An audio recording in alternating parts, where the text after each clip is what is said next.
Minimum payments are not designed to get people out of debt. They're designed to keep them stuck. That's why so many people are turning to PDS debt for a real solution. PDS debt can reduce up to half of what's owed on credit cards, personal loans, and even medical bills. The process starts with a free... One morning in the spring of 1885, a young man named Henry Ziegland was leading a horse around his family's farm in Driner Township, Minnesota.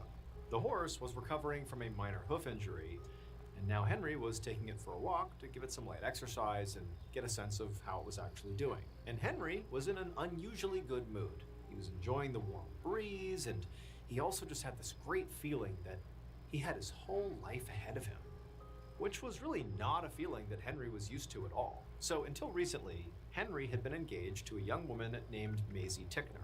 Henry had started talking to her 5 years ago when they were both in their early 20s, and their initial romance had been great. They'd fallen for each other really quickly, and they'd actually moved in together really quickly, even though back then that kind of thing was definitely frowned upon unless you were married. But they're like, don't worry, we're gonna get married, it's okay. And so people were like, I don't know, but they were like, it doesn't matter. We're gonna get married, it's all gonna be good.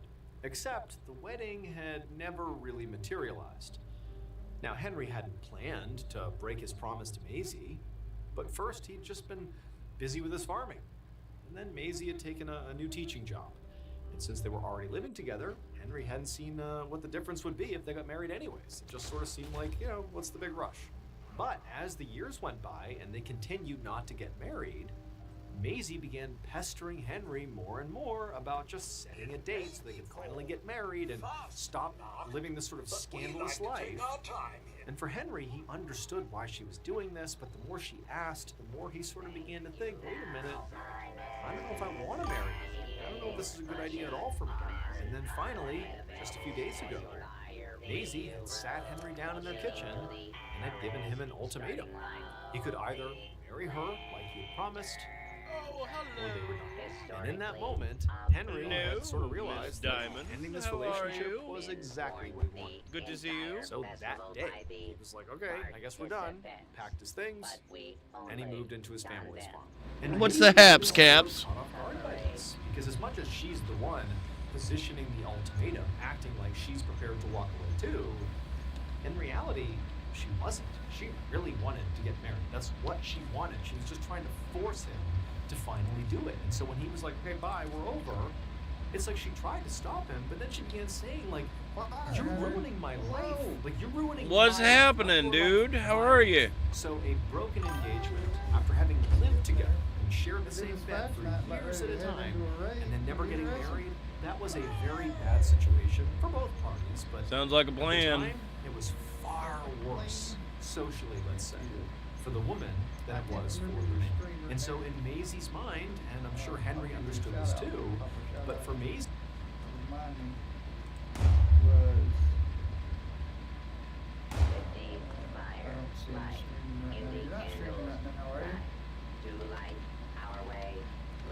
Yes, I am streaming. I just started.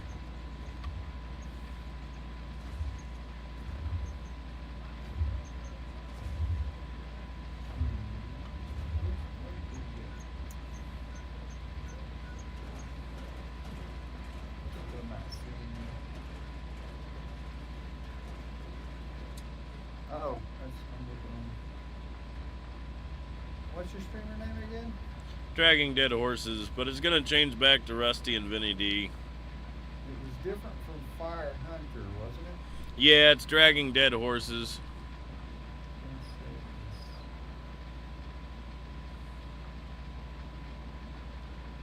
I'm not seeing you, brother. Yes, those are bees around. Yeah, it's Dragging Dead Horses. Dragging Dead Horses, thank you.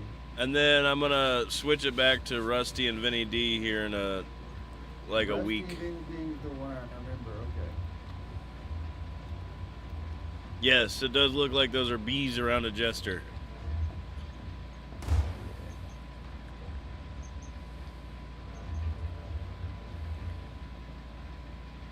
There we go. I'm not following you for some reason. Is it because you changed your name? Is that I don't know. I was following you earlier. I know I was. I know I was definitely following you when you were Rusty and D. You were on my follow list. Anyway, you're back followed now, so I should get notifications again. Woot. That is a shout out. Actually, I'm gonna give you my alert.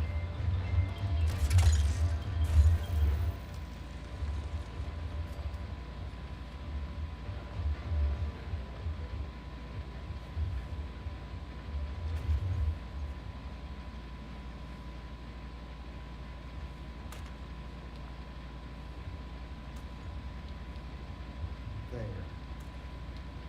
I get my alert, and then I'll give you a shout out here.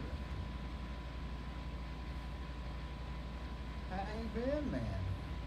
It's been a minute. I've been alright. Just getting acclimated to a different life, I guess. I'm getting divorced, so it's a little depressing. But other than that, it's alright. Hope that works out for you, man. Well.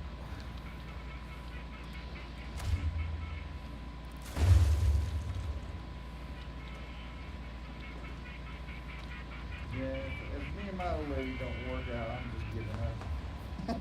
I'll just stay single, man. I just got an RV I'm working on, and that's my plan. I'm just gonna finish this thing. Yeah, that would be me. I'd be living in a van somewhere, driving around. I don't know. I need my internet. I need my stream. Well, that's the thing is I'm streaming out of my RV right now, so. Oh, nice. Now, are you changing a lot of locations? Like, how hard is it? It's not too bad. Right now it's broke down. I'm replacing a head gasket, so I'm tearing the engine down, so that's a problem, but.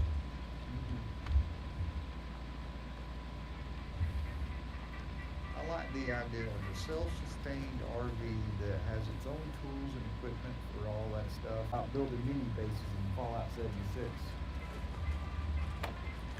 I like self-sustaining little bases and mobile. The idea of being able to live anywhere and being mobile like that. I think it's a neat idea.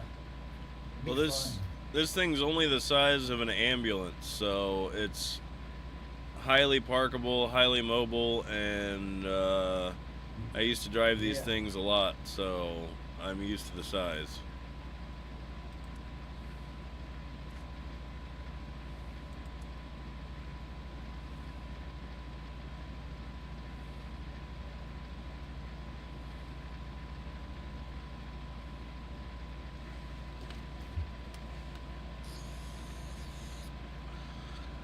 I'm back.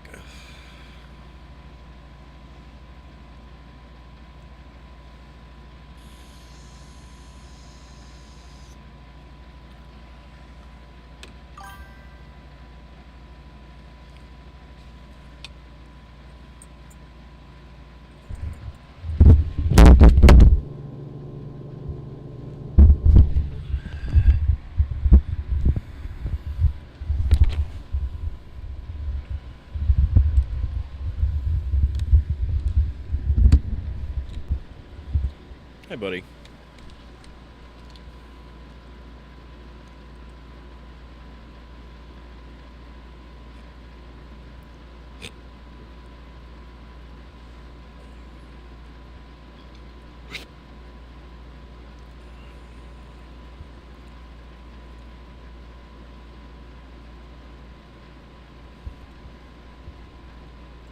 See, it's sort of like, Henry, if you walk out on me right now, no one's going to want me. Like, my life will be ruined, and yours won't be. Like, you're the guy. You're going to be able to go on and get married, and I won't be able to. Henry didn't really care.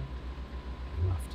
And now, after a few days since the separation, Henry, despite logically knowing that he clearly had put Maisie in a very bad position, he knew that. But he knew internally as well, he had made the right decision. Because right now, I mean, he felt great. He felt free for the first time in a long time. And so he did what he had to do. And so Henry finished his laps with the horse, and then he walked it over to the watering trough, which was underneath this big oak tree near the barn. And he had just tied the horse to that oak tree to let it drink when he heard someone shouting his name. Henry spun around and he saw a man stalking toward him from across the field. The man was Maisie's older brother, Filford. And his face was bright red, and he was glaring at Henry like he meant to kill him, which Henry realized was a very real possibility, considering what Henry had just done to Filford's sister. On top of that, as Henry's sort of taking this all in, he sees that Filford doesn't just look mad. He's also carrying a rifle, this old-fashioned rifle. And when Henry saw the gun, he immediately panicked and he turned to run away, but the huge oak tree was in his way. He sort of bounced off the tree and he turned back around. And by this point, Filford had closed the distance, and there was clearly nowhere where Henry could reasonably run without still clearly being in range of Filford's weapon. And so Henry, not knowing what else to do, just dropped to his knees and threw his hands up and begged Filford for mercy, telling him, like, you don't understand, like, we had to break up. Like, I would never want to hurt Maisie on purpose. You gotta believe me. Like, she wouldn't want you to do this. Like, you gotta spare me. She loved me. Like, let it go. And for a moment, Henry felt like maybe he'd gotten through to Filford and he wasn't gonna get shot here. You know, Filford, who by this point was only a few feet away from Henry, he was still gripping his gun, just glaring at Henry.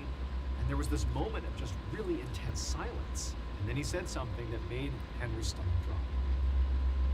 He told him that he would have no way of knowing what Maisie would have wanted to do here with Henry, because earlier that very morning, his sister had taken her own life.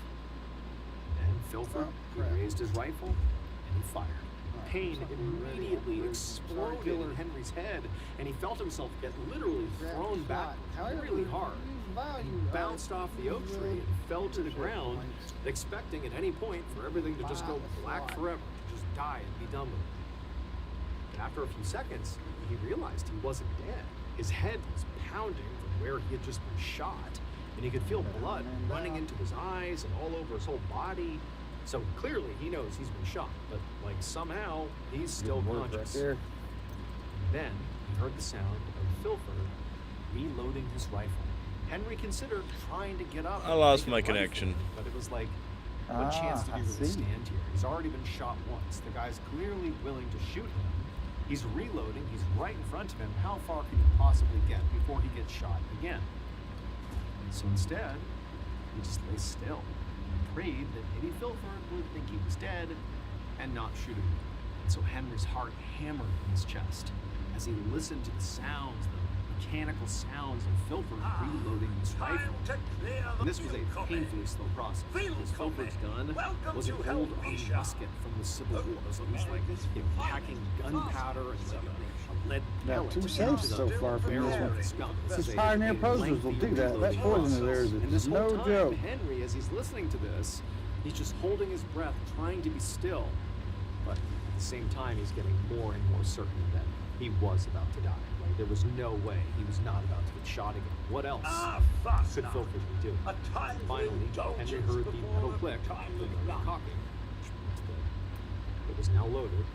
So Henry, trying his best still not to move, he still tensed up a little bit, racing through I'm the about to impact. take another bite of spaghetti. Then there was this deafening bang, just like the first one. As soon as he heard it, Henry flinched. He Coming, didn't feel Crimson. anything. Instead, he just heard a Come thump on, baby. Up we go. and then silence. He waited a few more seconds, and he opened one eye, and Filford was lying a few feet away, bleeding profusely from what appeared to be a self-inflicted gunshot to his head. Despite being shot in the head, Henry Wood survived this attempt on his life, and That's Filford 3. would die from the self-inflicted gunshot wound. Now, Henry did understand that, by breaking up with Maisie, it had very likely led to her taking her life, and it almost got him killed, and it definitely led to Filford taking his life. Like, there's a lot of death and tragedy here because of something that, Henry largely did. But he didn't feel any guilt after he ultimately survived this attempt on his life. The way he rationalized it was he thought that Maisie and Filford were just both very weak. I mean, Maisie, instead of trying to move on and rebuild like a strong person, she had been weak and she had taken the easy way out. And Filford, you know, he had one shot, point blank. He could have shot and killed Henry and gotten his justice, but he missed, and then he took the easy way out. He took his own life instead of facing consequences. And so Henry just felt like, screw those people. And after that day that he was attacked by Filford, What's the it was like plan? his luck just seemed to get better and better. Just finish this head on up. I'm gonna head down to the base now. We got a full team. And soon after he was fully recovered, Head he down to the married raid a base and start wealthy this widow. raid, sir. And with her money, Plan. his Sounds like a farm plan to grew. me, sir. He eventually became one of the richest men mean, in the get whole into area. it. And as the years went by, his thoughts about Maisie and Filford just kind of faded into the background. Until everything that happened just sort of felt like a distant memory from an entirely different life. That is, until 20 years later, on March 21st, 1905. On this morning, Henry was cutting down some old dying trees on his property with his teenage son. Now, at this point, Henry had plenty of farm hands, so he didn't have to do this kind of job himself. But he liked showing his son how things were done, so this was like a teaching moment. Now, so far that day, they'd been working their way through some of the smaller trees that needed to get removed. But the last one, the big oak tree near the barn, had wood that was so hard that their saws could not come through it. So Henry explained to his son what you do in this type of situation, which is you get some dynamite and you literally blow the tree up. Henry had some dynamite just for this occasion. He grabbed it and he walked over to this oak tree and he jammed it inside of the hollow of the trunk. He told his son to get back. Then he lit the fuse, and then he hustled back with his son. He hid behind shelter. He watched and he waited. For seconds, the fuse burned all the way into the dynamite, and then it exploded. 20 years earlier, when Henry was shot in the head by Filford and narrowly survived, well, that bullet that hit him, it literally ricocheted off his skull and lodged in the oak tree right behind him. It just basically bounced off his head. And that bullet remained lodged in that oak tree for the 20 years after. And then comes the day that Henry decides he wants to take this tree down, and he can't cut it down, so what does he do? He puts dynamite inside, and he decides he's going to blow it up. And after lighting the fuse, he and his son, they go all the way 50 feet away, thinking they're well out of harm's way here for when this thing detonates. Except they weren't. When that dynamite exploded, the force of the explosion basically rocketed that bullet that was still lodged in the tree right back at Henry. It hit him square in the head, and this time it penetrated and it killed him instantly. So, in essence, Filford didn't miss. It just took 20 years for the bullet he fired to kill Henry.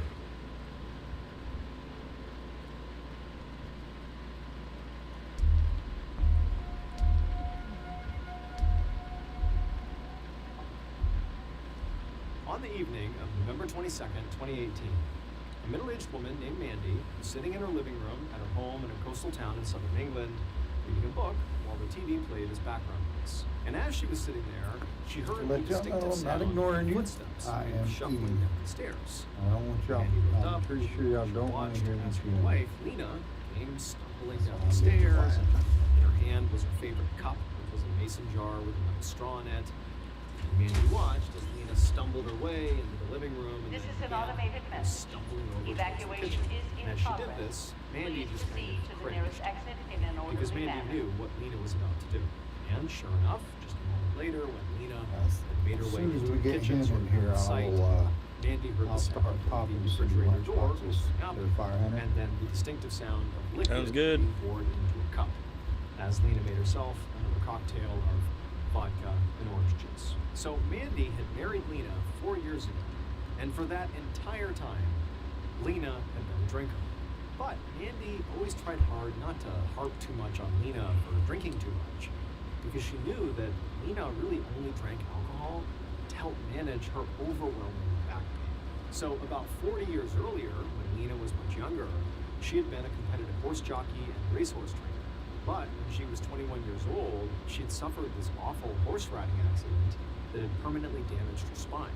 She had developed scoliosis and had been in constant pain from this injury ever since. And sometimes the pain would get so bad that Lena would literally just collapse to the ground and couldn't do anything. But alcohol numbed the pain a little bit. And sometimes the pain would get so bad that Lena would literally just collapse to the ground and just lay there, writhing in pain. And this was like a very serious amount of discomfort. Now, at first, Lena's doctors had been prescribing her fentanyl, a very powerful pain medication, to help manage her pain. But Lena began showing signs of becoming addicted to fentanyl, and so before that could really happen, doctors had stepped in and weaned her off of the fentanyl. Nice. But Him is making it she here didn't want to become quite addicted to yet, pills either, so but she I'm also gonna go still ahead had this and pain remove him without and the try to fentanyl. add There was no pain filler. numbing happening. So Lena had begun self-medicating by drinking about half a liter of vodka Well, every bronze single more, day. I She guess. would mix the vodka often with orange juice, and she would carry it around the house in her mason jar with that metal straw. So anytime Mandy saw her Cooler, not with bronze that, she knew anymore. what she was doing. Now, Mandy knew that Lena's drinking was obviously an issue. I mean, they replaced addiction, for pills with alcohol addiction. But at the same time, Mandy just felt like, I can't really get in the way of this. She's in so much pain. What can really be done here? So, after hearing the sound of Lena getting another drink, Mandy just went back to reading her book on the couch. But as she was reading, with the TV playing in the I background, didn't want to kick him, but he the wasn't sound doing of Lena anything, sort so of doing whatever she was doing in the kitchen, that'd be cool. there was suddenly this really weird noise that actually pulled Mandy out of the book. It almost sounded like a gurgling sound that was coming from the kitchen. So he got up to go see what was going on. When Mandy walked into the kitchen, she saw Lena was on the ground. She was laid out flat on the floor, still holding her mason jar. But Mandy didn't panic. Lena's falls were just a fact of life. All Mandy needed to do now was just help Lena back up again. But when Mandy bent down to do that, she got a look at Lena's face. And in one terrible moment, she instantly understood what that gurgling noise was and what had happened to Lena. And so Mandy, she lunged for her phone and she called the police. It would turn out that night, Lena actually was not drunk. She was walking around with her favorite drinking cup, but she was actually going into the kitchen to get more water. She was just thirsty. The reason she was hobbling all around, sort of acting drunk, if you weren't looking closely, is just because of her back pain. That's what was causing her to stumble around.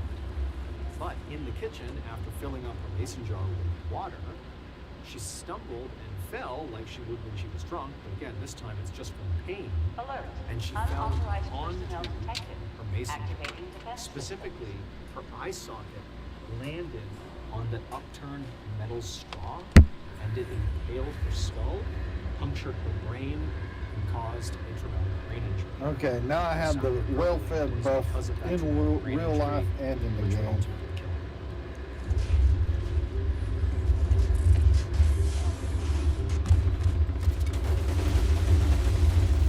Thank you so much for watching. Let me know what you thought of this episode in the comments. And remember, we have hundreds of videos for you to binge right now. But if you're looking for a recommendation from me of that one video that's worth your time, well, it's this one right here. So give it a watch. Alright, until next time. See you.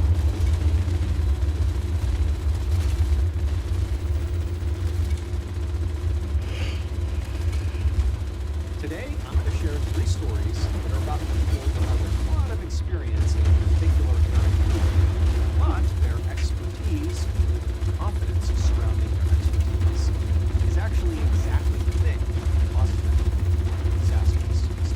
But before we get into today's stories, if you're a fan of the strange, dark, and mysterious delivered in story format, then you've come to the right place. The mobile do why upload 2, 3, 4 times a week. So, if that's of interest to you, next time you're at the Light Button's house, sneak into their kitchen and steal all of their forks. Also, please subscribe to our channel and turn on all notifications so you don't miss any of our weekly uploads. Okay, let's get into today's stories.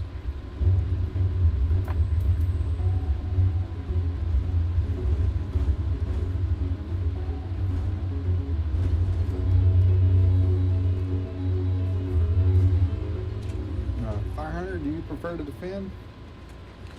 Oh man, I don't know. Last time I One tried to evening, defend, November I wasn't doing so 1972, hot with it. A 68-year-old man. You weren't doing so hot with Demetrius defending? Matura hurried around to Apparently, stop these the mole miners have gotten recording a house in Stoke-on-Trent, bit England, more pouring precocious salt after the all last over the update. As he You're did this, cutting in and out on the audio window bad. saw the If you fading want to just daylight, run cans, knew I'll he had defend. hurried. However, running around like this was really taxing, especially on his lungs, Okay. because for decades he had worked in this very dusty pottery factory. It had really taken a toll on him, so moving faster was really hard to do. But he really needed to push through the pain and discomfort and finish what he was doing before it got dark out. Because when it got dark out, that's when the vampires came out. So Demetrius had immigrated from Poland about 25 years earlier. And in his home country, vampires were not just lore, but actually they were a huge part of the culture and were often spoken about. Well, as that didn't last very long. dangers that people should be scared of. And recently, Demetrius, Takes practice. England, of course, he had begun hearing about vampire sightings. A few years ago, he started noticing these reports about a vampire that was living in London's Highgate Cemetery. Also, around the same time he began seeing those reports, he also learned about these two girls who had been attacked by a vampire in the English countryside. And Demetrius, he just could not believe how people were just knocked out and panicked about this. I mean, Demetrius was terrified. You know, he had grown up being scared of vampires, and that obviously, played a role in his reaction to these sightings now in England. But still, he's thinking, like, why aren't more people scared about this? But even more than that, when Demetrius would actually talk about, these vampire concerns that he had with people in England, he found most people thought it was fake. That they thought that, these news reports and, all that stuff, it was just made up. It was fake. And they would kind of look at Demetrius as sort of like an idiot for thinking that was real. Like, come on, vampires aren't real. But to Demetrius, he just felt like, you know what? Those people who don't believe in this very real threat that obviously is getting worse here, those people, they're the idiots, not him. And so Demetrius, instead of, trying to defend his position or try to convince anyone to believe him, he decided to just do what he had to do to protect himself. And he knew exactly what to do. So Demetrius, he had a whole routine, things he would do to protect himself from vampires when he was living in Poland. And mostly he had abandoned that routine and came to England. Now, since these sightings, he had brought back that routine, and it was very extensive. He added on to it, made it more elaborate, but it was something he now did every single night. Because vampires only come out at night, and so that's when he needed protection. So before Demetrius climbed in bed at night, he would pour salt all around the room. He would also scatter fresh garlic cloves everywhere, since those were both very toxic to vampires. And then after that, he would go up to each of the crosses that he had on his wall to make sure they were properly secured, because crosses are known deterrents to vampires. And then typically, after checking all the crucifixes, he would go around and maybe do a little more salt, a few more garlic cloves, and then once everything was in place and secure, he would climb into bed. And the moment his head hit the pillow, he would feel his heart rate finally start to settle down. He knew that, at least for this night, he would be safe. And so in November of 1972, Demetrius just continued every night doing his vampire protection procedure. And even though some people thought this was very strange, well, it wasn't hurting anyone. Demetrius felt better when he did it. It was just sort of his own thing, and so he just continued to do it, and it didn't cause any problems. Until November 24th. So on that day, just before 10 p.m., Police Constable John Pye of the Stoke-on-Trent Police Department, he walked up to the entrance of Demetrius's boarding house. He was here to do a wellness check, because the landlady of this place had called the station to tell them that she had seen one of her tenants, Demetrius Matura, in about a week. I don't know if there's any track cans left. That's all that's left. So now, I knocked on the front door, and a few seconds later, a certain woman swung it open, and she introduced herself as the landlady, and then she let me inside, and led me down the hallway, and stopped in front of Demetrius's door. And so Pye knocked, and he called out to Demetrius, announcing that he was the police, and was just here to make sure he was okay. But there was no sound coming from inside the room. And Pi reached down and tried the handle, he found it was locked. So after knocking a few more times, calling out, still not hearing anything from inside, the landlady to go ahead and step There back. he goes. So Pi rammed his shoulder against the door, and actually it swung open really quickly. Or are we all running into Immediately, Pi I and the landlady usually were run hit with together in a really big strong groups. smell I of forgot. garlic that was coming out of the That's every right. door. That's right. And so Pi immediately yells into the room for Demetrius, but there's no response. Honestly, Pi, he I reaches in prefer and it tries that to way find a because light it doesn't switch, mess and he with the does, and he pathing flips as it much on. when you have people like It wasn't working hide for in some reason. spots.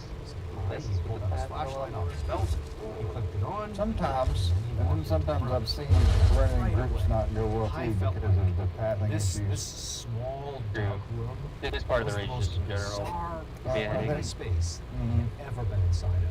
There was what I appeared just to like be it because salt as a responder with all Aegis over the floor. and all my There were responder also stuff, it cloves makes of me feel garlic happy to support. everywhere, not just on the ground, but also Makes up me on the feel windowsills. important. And then at some point, Pi swept his flashlight One of the few from parts the of the wall games where over a to the support bed character in the is back actually of this super, room, super basically useful. like a one-bedroom Yeah. apartment.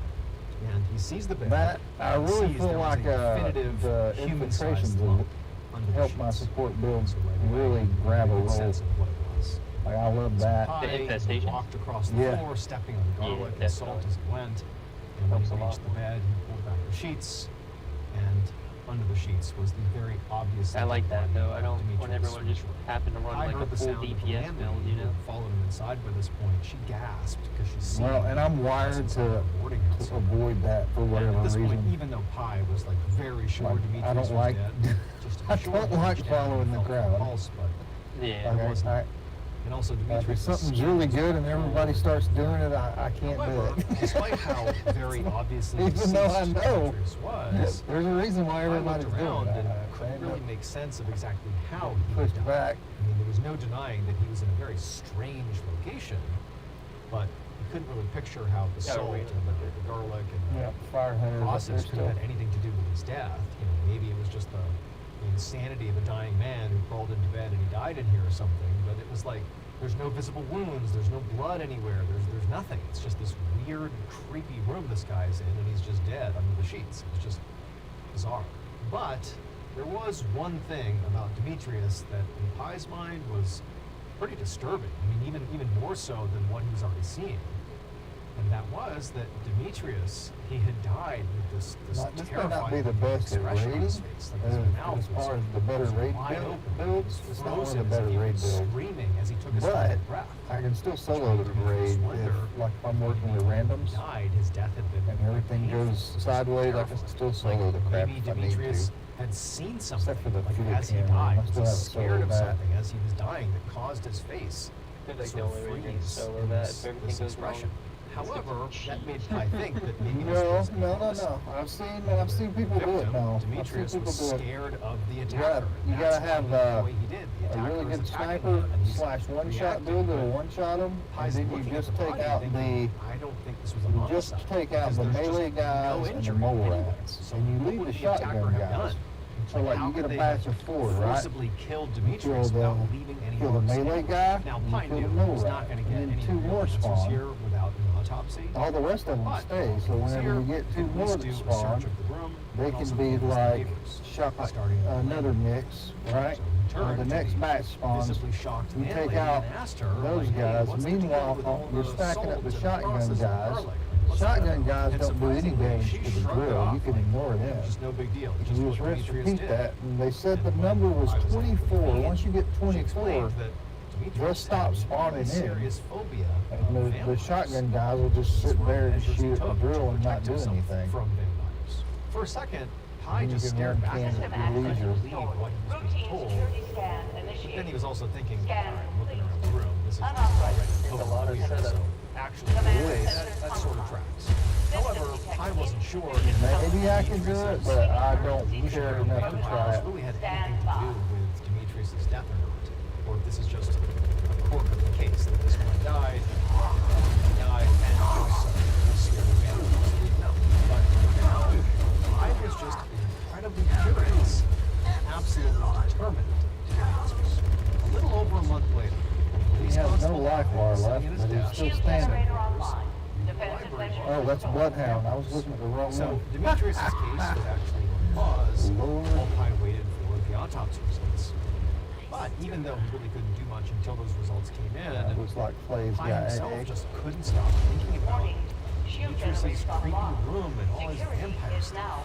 So, on his own, Pi had become obsessed. Now, there was a possibility that Demetrius had simply died from some illness in his sleep. Demetrius had been sick a lot before he died. He was working at the pottery cabinet really affected his lungs. So, I knew that it was very possible that Demetrius had some form of potter's rot, which was a lung disease that a lot of pottery workers got from the bad air in the factory. But potter's rot was like this slow-moving, sort of compounding sickness. It was very progressive over a long period of time. And Demetrius had died suddenly. And Pi had spoken to all of Demetrius's neighbors, and they all said, in the time leading up to his death, he wasn't showing any obvious sign of being sick. I love this He was back and forth. sick. Like there was no progression happening. He seemed normal, and then was just dead. So it sort of confirmed that Potter's rot seemed likely. Additionally, when Pi spoke to the neighbors, they also communicated that it Still didn't try to seem like link these. I Demetrius should know had better by any now, but- obvious enemies. So the know idea how that that there was goes. some kind of invisible Yeah, it shouldn't foul even play give you like the prompt poisoning if there's nothing also on them. didn't really make sense. And so without any other theories to work on, Fucking, and without fail, I autopsy try to lose results those dumb out, bastards. Pi had been doing a Can't lot do of it. research on vampires. Now, he was certainly not about to consider Chance that to learn the charge vampire mod. had Crossing killed fingers. Demetrius. No. But the scene of Demetrius's death was just so weird that Pi couldn't get past the feeling that somehow Hey, can you guys give me vampires like? must have had something. Hey, can you guys give me like a couple of minutes? His research really had failed. What's up? But Well, just it doesn't then, matter. Pi We can give you a started. couple minutes. All right, thank you. His heart began to race because it was the coroner. And the coroner said the autopsy was done. The coroner told Pi that he Make was sure I'm caught never up on going to believe shout-outs. what that autopsy had discovered. And it turned Then out don't call Pi me. had been right. Vampires had All right, everything moving in to here, do with moderating. this. Bear about On the night that 666. Demetrius died, he had done all the things he usually did to keep himself Agenda safe. 69. Hello. Unlike The name I don't other nights I'll sign it when I'm of this ready. procedure, this night What are you, a his streamer? routine had not worked. So Listen to me. You are not in charge of me. Get that out of your fucking head. Follow, support, some shout-outs. I don't give a shit what you have to say. I don't give a shit what you have to fucking talk about. Get that out of your head and go away. Demetrius would put these clothes at night. One of those places was his own mouth. Finally, And crazy he'd become including really her. good at keeping that garlic Oh, I see clove a under lance. his tongue while he was asleep. When did you sneak But in here? that night in November, something went wrong. While he slept, the clove slipped out from under his tongue, went down his throat, and got stuck. And during the autopsy, the coroner I haven't literally gotten anything found the from her, clove so- still stuck there. Uh-oh, am I too late? Determined that he had died. No, I don't. Choking on it. So, I'm trying all the to- garlic cloves may have played a role in You got the protecting next shout out, Demetrius from Lance. vampires. Unfortunately, Sorry I it missed was you, bud. literally the clove itself that killed him. Did not realize you were gracing us with your presence. I was just talking about you too. It was good too. Don't. Have her send it to me. I don't give a shit. One fall afternoon in the late 9th century, a Viking leader named Sigurd Eystein rode his horse across this large field in northeastern Scotland. Riding on either side of him were two of his commanders, and behind the three of them was Sigurd's entire army. This field they were traveling across was about to become a battlefield. Now leave me Sigurd alone. and his commanders were riding out to meet the leader of the opposing army. Leave who me would take alone. part in this battle. A horrible bucktooth man No! named Mile Just an Brigton. older mark And Mile of was fire actually right now, already too. in place at the meeting spot in the middle of this battle. I've been telling you that for the last minute and a half. No, have her send it to me. And then, well behind him was Oh, his no. sea of warriors that would be taking part in this battle. So Mile, he ruled a kingdom called Murray, which was a large area in the north of Scotland. And Sigurd wanted to conquer it. You are not trying So anything but to today, be an Sigurd and asshole. Mile were meeting in the middle of this really potential battlefield with their respective armies waiting in the wings, behind them. And the idea was, Oh, is fuck they would off. try to negotiate. No, Actively go Sigurd fuck would, yourself. I mean, I basically want you to go Mile, fuck off. Give me some percentage of your land, and we won't raid your area and try to conquer you. And it was sort of on Mile to determine if that was still worthy or not. Fine. To just stand Fuck there off. and fight. Sigurd was not willing because he knew. Fine. that Fuck ultimately off. He was going to win that fight. Not only did Sigurd's I don't Viking army don't vastly want you outnumber around me Murray, anymore. but Sigurd himself was just far more accomplished on the battlefield than Mile. Sigurd was actually known as Sigurd the Mighty, and he was this famous, fearsome warrior who spent the last 2 decades ruthlessly Go fighting away. I wish I'd against have got Scotland into the for his Twitch king. community Mile, on the other before. hand, was not Far. really Kronos, welcome well-respected. back. Certainly not by Sigurd. Mile was really known just to be sort of impulsive and kind of untrustworthy, and also definitely kind of dumb. And now, as Sigurd and his commanders are Okay, I'm back. I apologize. No Mile and his 2 problem. commanders We're just looking at brought the horses to a Kronos' halt, cat. Sigurd could now see with his own 2 eyes another thing about Mile that he Alright, actually was known here we for, go. was famous for, and that was You his ready? 2 giant front teeth that stuck out way over his bottom lip. And actually had earned him a nickname of sorts, which was Mile the Bucktoothed. And so not long after Sigurd arrived, Sigurd and Mile and the other commanders began their negotiation. But Sigurd quickly realized that Mile was not there Thank you, honey. That was to make delicious. concessions in order to, find a path to peace. He was actually trying to make demands of the Vikings. Like, he was there telling the Vikings what to do, which is just, in Sigurd's mind, totally ridiculous. I mean, you're outnumbered, you're outclassed, like, what are you doing? In fact, Sigurd, couldn't believe what was even happening. I mean, as far as he was concerned, Mile was just a nobody, and his demands in some ways were just disrespectful, not real demands. If Mile was smart, he would be begging for mercy here, but obviously he was not smart. And so Sigurd quickly realized Hey, that we what got would have to motion. happen here is he and his Vikings would have to just slaughter his army and then seize his lands. And so at some point, Alert. while Mile was literally Hostile breach mid-sentence, detected. making whatever Lockdown demand he was making, initiated. Sigurd Lockdown turned to will his 2 persist commanders and until stated hostile Sigurd, presence is they were not removed. doing this. They were going to have to fight here. So Sigurd just grabbed the horse's reins, turned around, and he and his commanders galloped after them. And as soon as they got there, Sigurd told his men that they were going to have to massacre all the Murray. But it saved Mile the Bucktoothed for him. Hours later, Sigurd was still on his horse, but this time he was leading what remained of his victorious Viking army down this dirt road away from the battlefield and back towards their camp. Sigurd, like basically all of his men, was totally exhausted, but he was also full of adrenaline because the battle was over and it had gone exactly the way he knew it would. His soldiers had completely destroyed Mile and his army, and he, Sigurd, had personally killed Mile.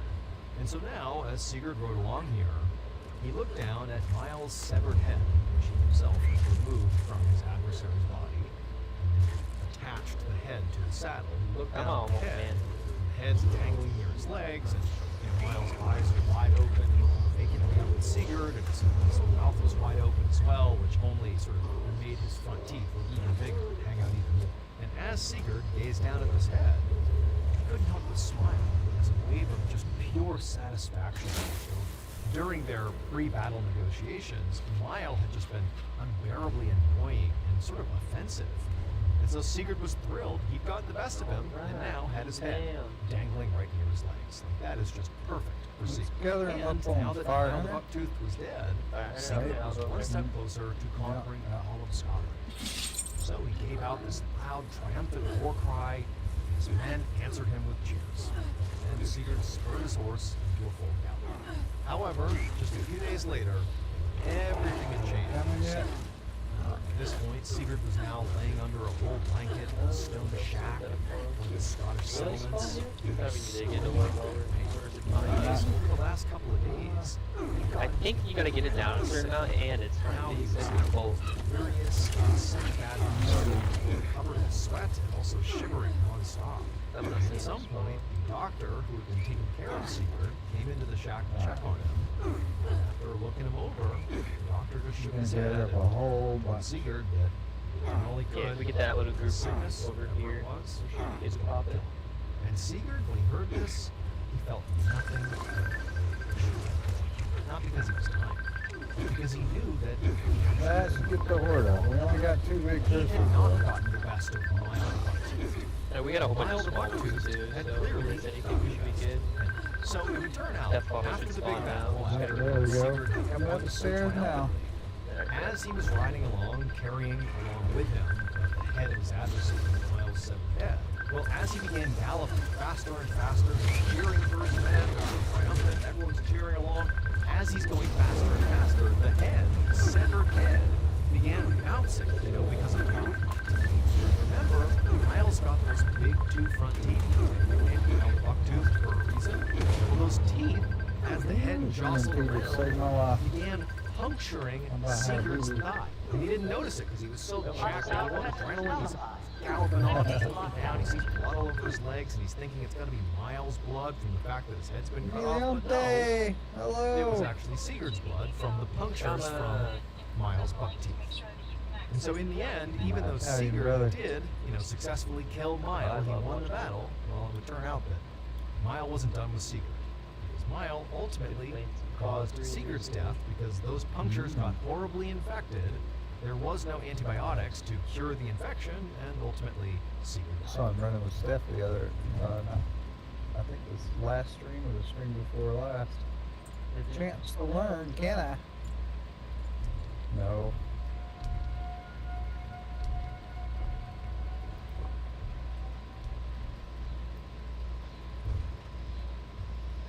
Around 2 p.m. on July 11th, I think 1978, if you were playing a man named Francisco Invernon drove down a highway a few miles outside of the coastal town of Laredo, Spain.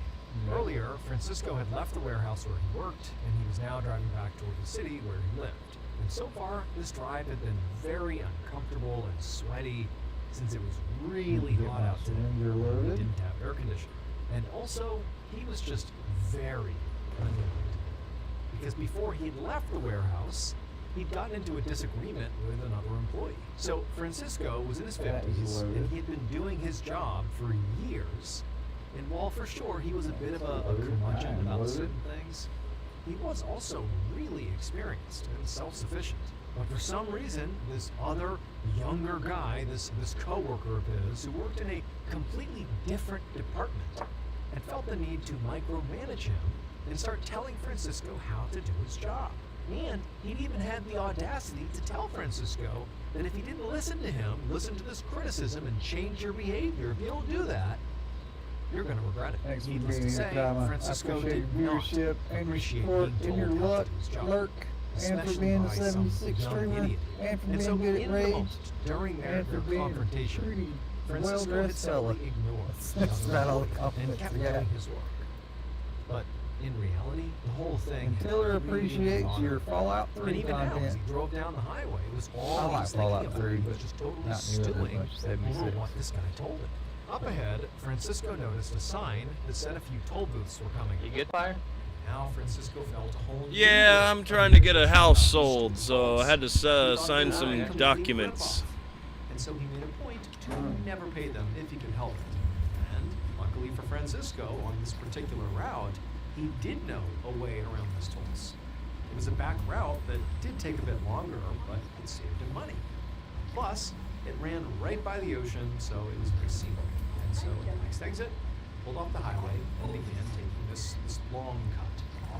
About half an hour later, around 2:30 p.m., Francisco drove down a narrow road that ran right along the ocean. Okay, run to the And as he middle did now. this, No. Francisco, if this was even possible by this point, felt even more.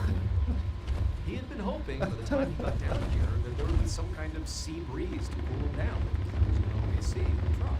But it was somehow, despite being near the ocean here, it was somehow even hotter than when he had been out on the highway. Just up ahead, there was a very popular campground called Los Buckets. It was this expansive field right next to the beach. There was camper vans, tents, and all sorts of businesses, restaurants, and a general store that circled around. Francisco saw that this afternoon, the area was absolutely packed. There were hundreds of people just hanging around their campsite, swimming in the ocean. And as Francisco drove past, all he could think was how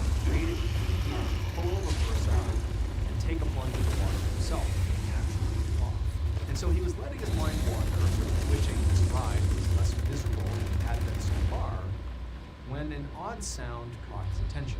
It was like this metallic groaning sound. And at first, he couldn't even place it. He had no idea what it was, and pretty quickly the sound and then it again. Except this time, it was louder. This time, Francisco did notice. Just seconds later, people in towns miles away from the that'll work campground too. Holy, he pushed me off into the green stuff, and I jumped back on and didn't die somehow. Towards Los Alpacas, just in time to see this enormous fireball rise into the air like a huge mushroom cloud. It looked like a bomb had literally gone off. But before anybody could make sense of It this, is there was 8:51, 9 another minutes explosion, until the and next. then another and another. Oh, It it's was like nice. this We're not gonna have rapid time for fire another chain raid, of but blasts we will that have time to boomed go over the eat. campground one after We'll head another down there for too. several minutes. And then finally, when it Yeah. all went quiet, it was just like flames and smoke and ash just soaring into the sky over this campground and the beach. Within minutes, emergency response units from towns all outside of Los Alpacas descended on the campground to try to figure out what happened and to see if anyone was still alive. But when they actually got there and saw the devastation, it's like they couldn't believe it. The scale was almost incomprehensible. There were all these blackened, charred bodies scattered everywhere.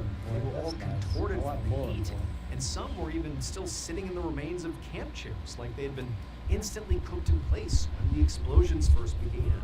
Now, that was horrifying enough, what they saw up on the field. But what first responders saw down on the beach was even worse, because along the shoreline were bodies of people who had been in the water when whatever happened happened, and they had clearly been boiled alive. The destruction at this entire site was so complete, so total, that first responders really couldn't even begin to guess what had happened, beyond obviously some kind of explosion. That task of deciphering what happened would take investigators several days. What they would discover was that it all came back to that fight that Francisco and Bernal Belena had had with the younger employee before he left the warehouse. So on the day of this catastrophe, it was true that Francisco was on his way back home from the warehouse. He left work and he was going home. But he wasn't driving a regular truck. It was not a personal truck. And also, he had one stop to make before he could actually go home for good. Francisco was a long-haul truck driver, and he was driving this specialized truck to transport some specialized cargo to its final destination. The cargo was pressurized liquid gas, which is highly flammable and very volatile. So earlier that morning, the younger employee, who Francisco was so upset that he had been micromanaging him, he had worked here for so many years, how dare he? Well, the younger employee had been warning Francisco that Francisco had overfilled his tanker. He had put too much pressurized liquid gas in his truck, which was an incredibly dangerous thing to do if he really had overfilled it, because pressurized liquid gas needs room to expand. And if it doesn't have enough room, it can explode. And that's true on a normal day, but it's even more true, even more dangerous when you're driving this cargo around on a hot day. Because heat, like external heat on the truck, will make that gas expand even more. But Francisco, he just brushed this young employee's warning off. He had years of experience and knew that drivers like him overfilled their trucks all the time. That way they can get more fuel to their destinations. And so he just assumed that, this other employee was overreacting because this never mattered. This never had any impact on anything. They just made more money. And so he just went on with his day. And everything was fine. Nothing happened to the truck until Francisco happened to be driving past that campground. At that point, the heat did cause the gas to expand past the point of no return, and it blew up. And it sent a scorching fireball that was thousands of degrees Fahrenheit through the campground that was full of people. The initial blast was over a mile wide, and that blast triggered a wave of smaller explosions from all the camper vans and the portable grills, basically all the gas cans in that mile radius, those all detonated as well. And so in the end, Francisco, along with 158 other people, largely at that campground, died from the initial explosion. Some estimates, when you consider long-term disease, long-term health issues from this blast, they put the final death toll at as many This as makes a difference. 243. What about hitting 217? Welcome back. Hello. Shoot with dart gun. Thank you so much for watching today's episode. Let me know what you thought of it in Last, the comments because I below. lost the stacks. And remember, we have a whole playlist of places you can't go episodes ready for you to binge right now. So go ahead and click here and give them a watch. All right, until next time, see you. Today, I'm going to share 3 stories that all fall into the category of paranormal. But before we get into those stories, if you're a fan of the strange, dark, and mysterious delivered in story format, then you come to the right place because that's all. 4 minutes. So, if that's of interest to you, please offer to click the like button, a really I haven't nice seen big an Italian infestation on this server in a but while. don't tell them every time it calls for olive Have I oil missed them you all? use to Or- vote her. Also, please subscribe they to our just not channel and turn on spawn? all notifications so you don't miss any of our weekly updates. Okay, let's get into today's stories.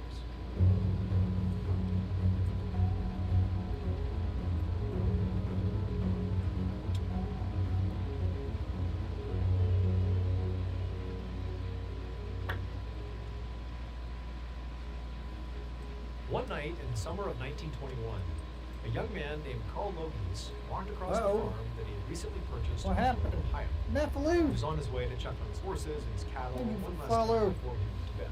He had a gun on his hip, a lantern in the other hand, and as he walked across the farm, We he sort of are looked out at the preparing to do a farmhouse, size barn night, then we'll shed, go back into the water well, raid. and all this land, and he couldn't help but feel really proud For of these what up he on the had. old vendor. This was all his. So Carl had always want dreamed some? of having this. Cheers, Diamond. So I try to He'd been keep able to get this one for a one of really low price. everything. Everything I Apparently got, the like, people who owned it before him had if been I don't very have eager another to get rid fences of on here, which I these won't, hens I don't and have any opportunity. 4-H stars Now, on Carl here. didn't really know why they wanted to move it so badly, but he didn't care. It just meant he got a great deal. And so Carl I want to have at least one of everything. his cattle and his horses around. And as he got closer, keep in And, mind it's dark out and it's late at night, he suddenly felt the hairs on the back of his neck stand up. Then I He had this scrapped the rest. unmistakable feeling that he was being watched. Trying to But build myself Carl, up some he lives legendary alone. It's modules. just him and his animals. I Like, there's craft no quite a reason few there would things. be anybody nearby to watch Where him. did I get the limit And so breaking from? instinctively, Carl stops where he is and whips around, and he shines his lantern in all directions, just seeing if there's somebody there, but there's nobody. Granted, his field of vision is pretty limited. I mean, it's dark No, outside, it's- his lantern's not that bright, but for the most part, he can tell that there's no one in the immediate vicinity. He's all alone. Then his thought is, well, is there a predator nearby? I mean, is there an animal watching? I have a limit breaking Carl, he's locked looking and around. conductor's It's a lock. peaceful, quiet night, and the previous owner certainly hadn't Limit mentioned breaking for any risk of Elysium. predators in the area. And so Carl tells himself, he's just being paranoid. I mean, he's new to this Don't know why I property. He have doesn't really know what conductors. it's like to be here. And so he tells himself, you're just overthinking it. Go to the barn, take care of your animals, and just go to bed. Everything is fine. And so Carl turns around, walks over to the barn. He goes inside and kind of busies himself getting the horses and the cattle ready for the night. And he's in there for a few minutes. And for the most part, he's forgotten about that strange feeling he had when he came over, the feeling of being watched. But Chance to after he was learn, wrapping give it up, to me. he couldn't help but start to feel Uh-oh. like he had that feeling again. There was somebody watching him. As he was looking out his barn door and didn't see anything, but there and One minute to the five inside snap. of his barn. Again, he's telling himself he's just paranoid, everything is fine. But admittedly, deep down, Carl was feeling pretty nervous about did just get this a glowing walk he was bone gonna mass have to today. make through the darkness across his property. It would be nice for Jennifer's Still collection. his resolve, he grabbed his lantern and he checked his gun, and then he walked out the doors of his barn and began quickly making his way towards his house. He's walking, he's kind of scanning both sides, and checking to make sure nobody's out here, and he's not seeing anyone. Alright, let's see. Right as he's about Lulu. halfway to his How you house, doing, Lulu? something catches his eye on the far side of the Relax. property. It's off in the distance. And he starts his lantern in that direction. Oh, you're on the It doesn't team? really illuminate that much, but it illuminates enough to see that there's actually somebody standing on his Very welcome property. for the team. And he's so alarmed by it, he just stands there holding his lantern, looking Are you at this Clay? person. Oh, Clay It's Naff. I bet you're white Clay silhouette Naff. Oh, you've been standing doing so still, good though, well buddy. over the You've been car. doing a good It was right job. in the vicinity of this water well. That And Lumex after being guy, frozen if for you some like time, running Paul with snapped a out of it and said, "Hey, chill raider who like are you? What myself, are you you'll doing love here?" running with And this Lumex figure too. He's a doesn't pretty move, cool doesn't guy. react. They just Highly stand there recommend and giving him stare a at follow. Carl. And then they And this turn Tiller guy's and begin pretty cool. kind of He's not a moving streamer away though, from but he hangs Carl out in with the Lumex direction a of the lot, water. and he hangs And out Carl at with this point, he Leon doesn't Tate. know what's happening. He thinks that this Highly person recommend. clearly is some sort of trespasser. They Super must have good been here people. This earlier. good community you That's got what I was yourself feeling. involved They were with here. here. They've been watching me. Good Are they people. going to try to rob me? Like, who is this? And so he draws his gun and he starts chasing after this person. And as he's running, his lantern's Yeah, you've waving been back doing and really forth. good work And there, as he's Clay running, Naff. he loses sight Like, of this white as- figure. I don't expect a And by lot the out time of he actually randos, gets but to the you've been water doing well, really he good. realizes he's lost this person. They're just gone. At this point, Carl really didn't know what to make of this. He didn't know Let's where see this what person went. news, Like, he has no progress idea if news he made. doubled back around and they're gonna try to go in his house at some point here. He does not understand what's This happened. looks pretty or where damn they've good, gone. Boone. He This doesn't got know some where good they are. And so bones. all he can think to do as he's standing there by the well, out of breath, I love running, this. is just to yell out that It's he's right got here. a gun and he's Ah. not afraid to use it, and don't you dare come Ah. back here. But despite yelling out Where's these my sort of chef's open-ended kiss? threats into the darkness, there's I no don't have my response. chef's He kiss. doesn't see this white figure anywhere. It's Oh, just there it is. dark and silent in all directions. And so for a while, Carl just stood there at the well, just Yeah, looking that out, door right almost there. expecting to see Very this, nice. this figure reappear. That was Never good. did. Good Eventually, contrasting he felt like materials. everything had kind of calmed down on his property. Angular shakes. Push up front porch. Now, Good, the next looking morning, good. Carl woke up. He tried to tell himself that whatever happened, Yeah, I like this it camp. had to be an anomaly. You put a stash box in the front so we get some wood out of it though. They didn't prioritize a that. potential trespasser. Wood stash. I need your wood out. As a threat, he was willing to use his weapon. Carl is telling himself That guy whatever didn't that was use last this night, too. he likely would never encounter that person ever again. And it was him. But Carl was wrong. Almost Yeah, every good job. single night. Looking neat. That That's night gonna on for be the a next nice little base. year. At about 9:30 p.m. every night, around the time that Carl would go to the barn to check on his animals before bed, he would always see that figure. And they were never close enough that Carl could actually see who it was or get any sense of what they wanted. They were always just kind of off on the side of the property, always watching Carl every time he came out of the barn. And then when he would Not invariably really, I can scream at them, repair my run armor. towards them, and even at one point he fired his weapon in their direction. Every time, this figure would just, without saying anything, move away from Carl in the direction of the water well, and around there, Carl would lose sight of them. They would just vanish. Now, as much as Carl really wanted to pretend that this was just something explainable, that this was some person coming on his property that was evading his capture every single night, as much as he wished that could be the explanation, Carl knew, despite not being a very superstitious or, a believer in the paranormal, despite not being those things, he felt like what he was witnessing was a ghost. I mean, what else could it be? It's this white figure that floats away from him and vanishes everywhere. Like, that's a ghost. And also, another part of Carl was thinking, like, the previous owners were really excited to sell this property effectively at a loss. It's like they just wanted to be rid of this property.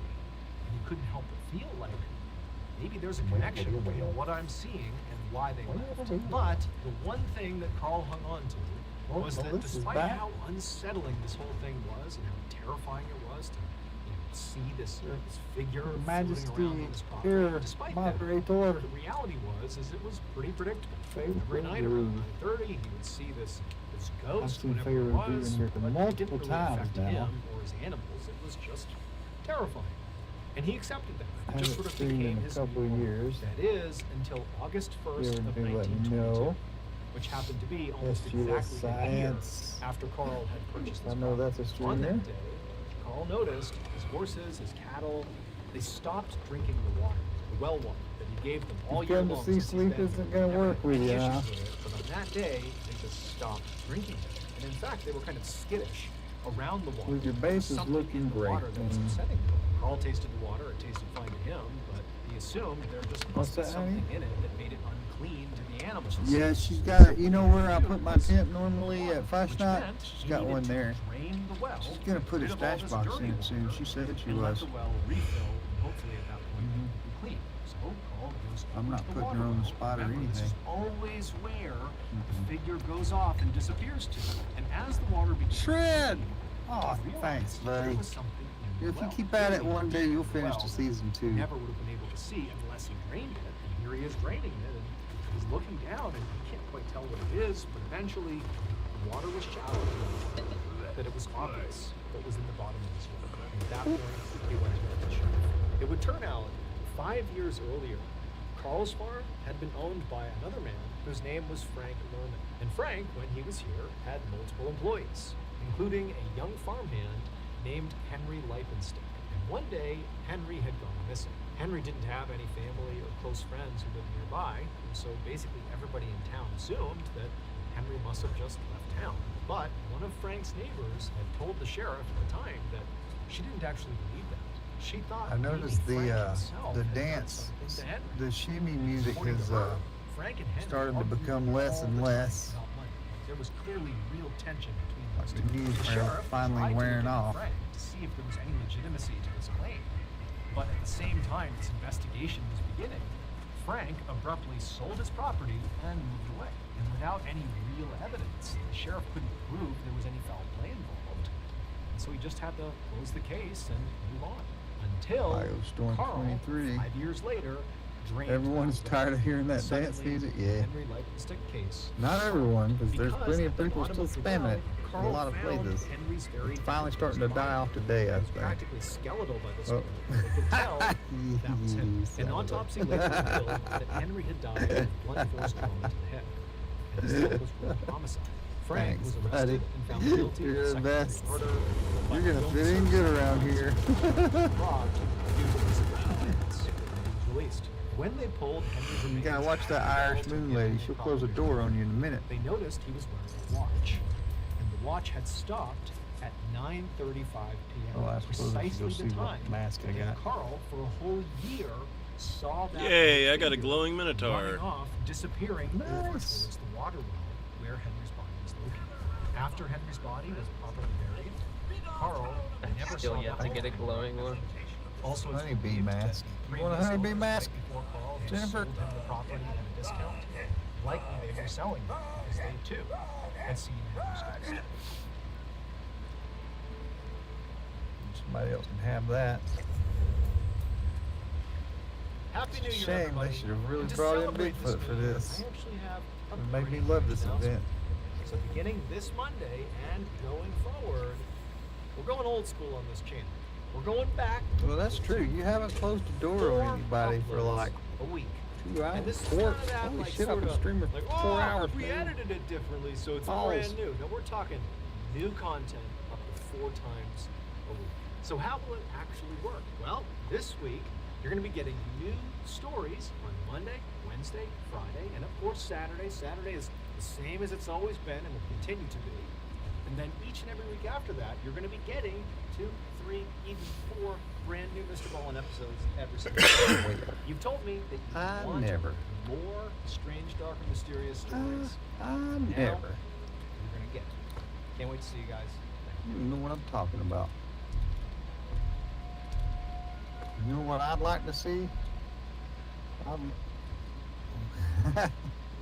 Late one night in the winter of 1933, a young nobleman Shotdown named coming to Anton 76 Holbrook without poured even a letting round of me drinks say to it. all of his buddies who were sitting Harsh, inside of lady. one of Anton's Harsh. many sitting rooms inside of his huge castle I that he see you're owned busy. in southern Poland.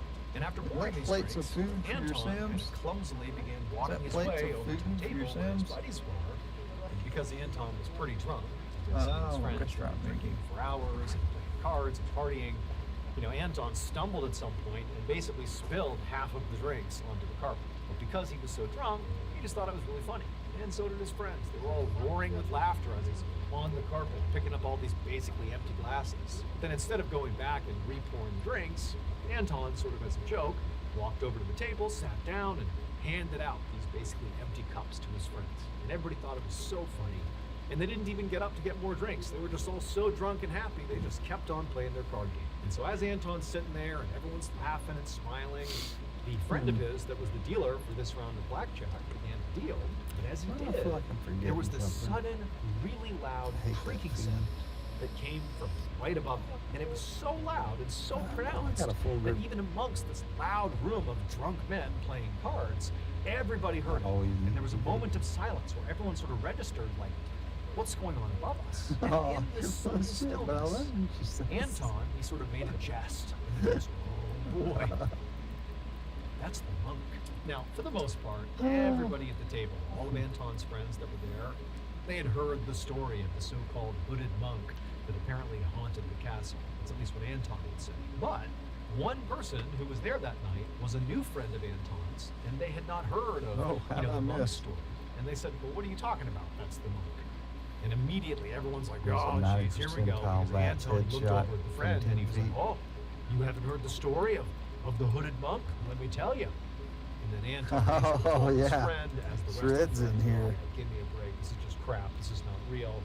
But Anton would tell this person, this newbie, that when Didn't he even took know ownership the door's of this closed. castle, he was told that everything's fine, except there's one bedroom upstairs that's totally off limits. Because That's apparently great. it is haunted That is great. by a hooded monk.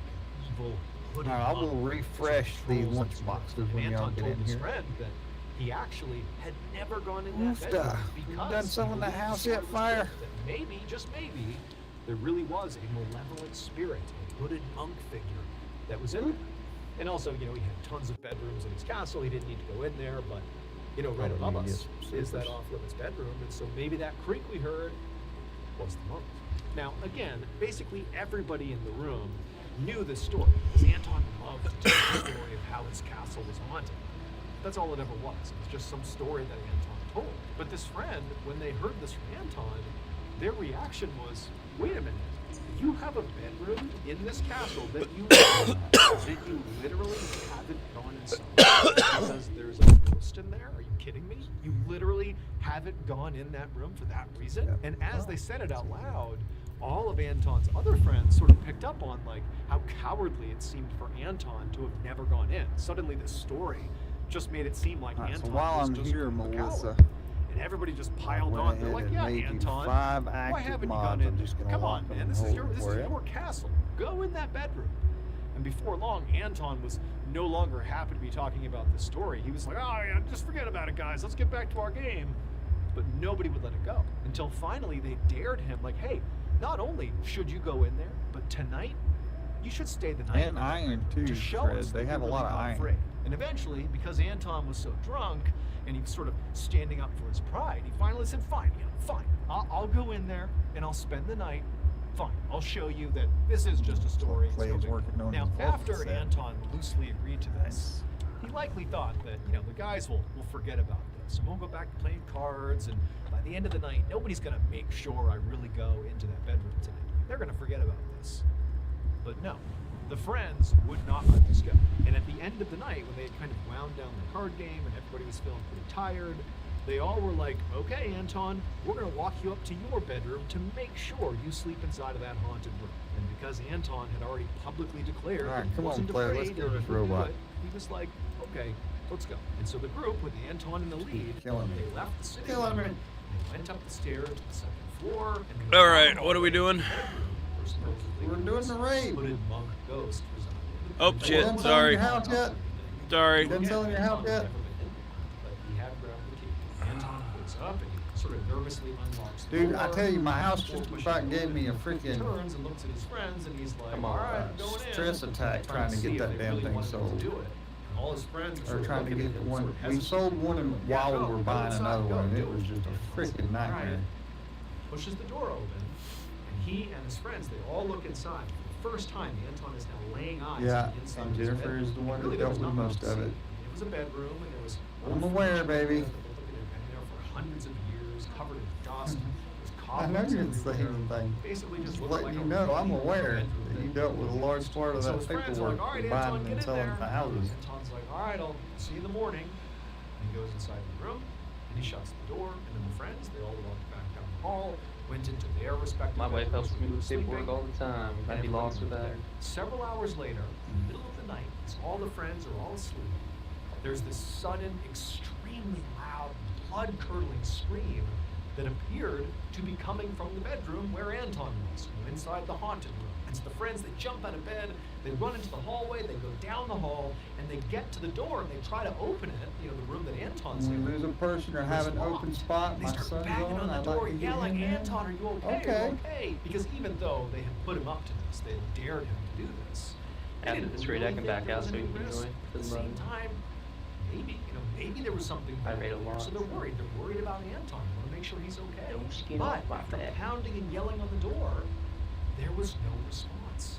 The haunted bedroom where Anton was completely silent. And the friends, they all kind of exchanged worried glances, and they're like, we gotta get in there. We gotta make sure he's okay. Something just feels wrong. That scream, that's somebody in danger. Like Anton could be hurt here. And so they began smashing this door, ramming into it, until finally they literally blew the door off its hinges. And when they looked into the room and saw what was going on, they couldn't.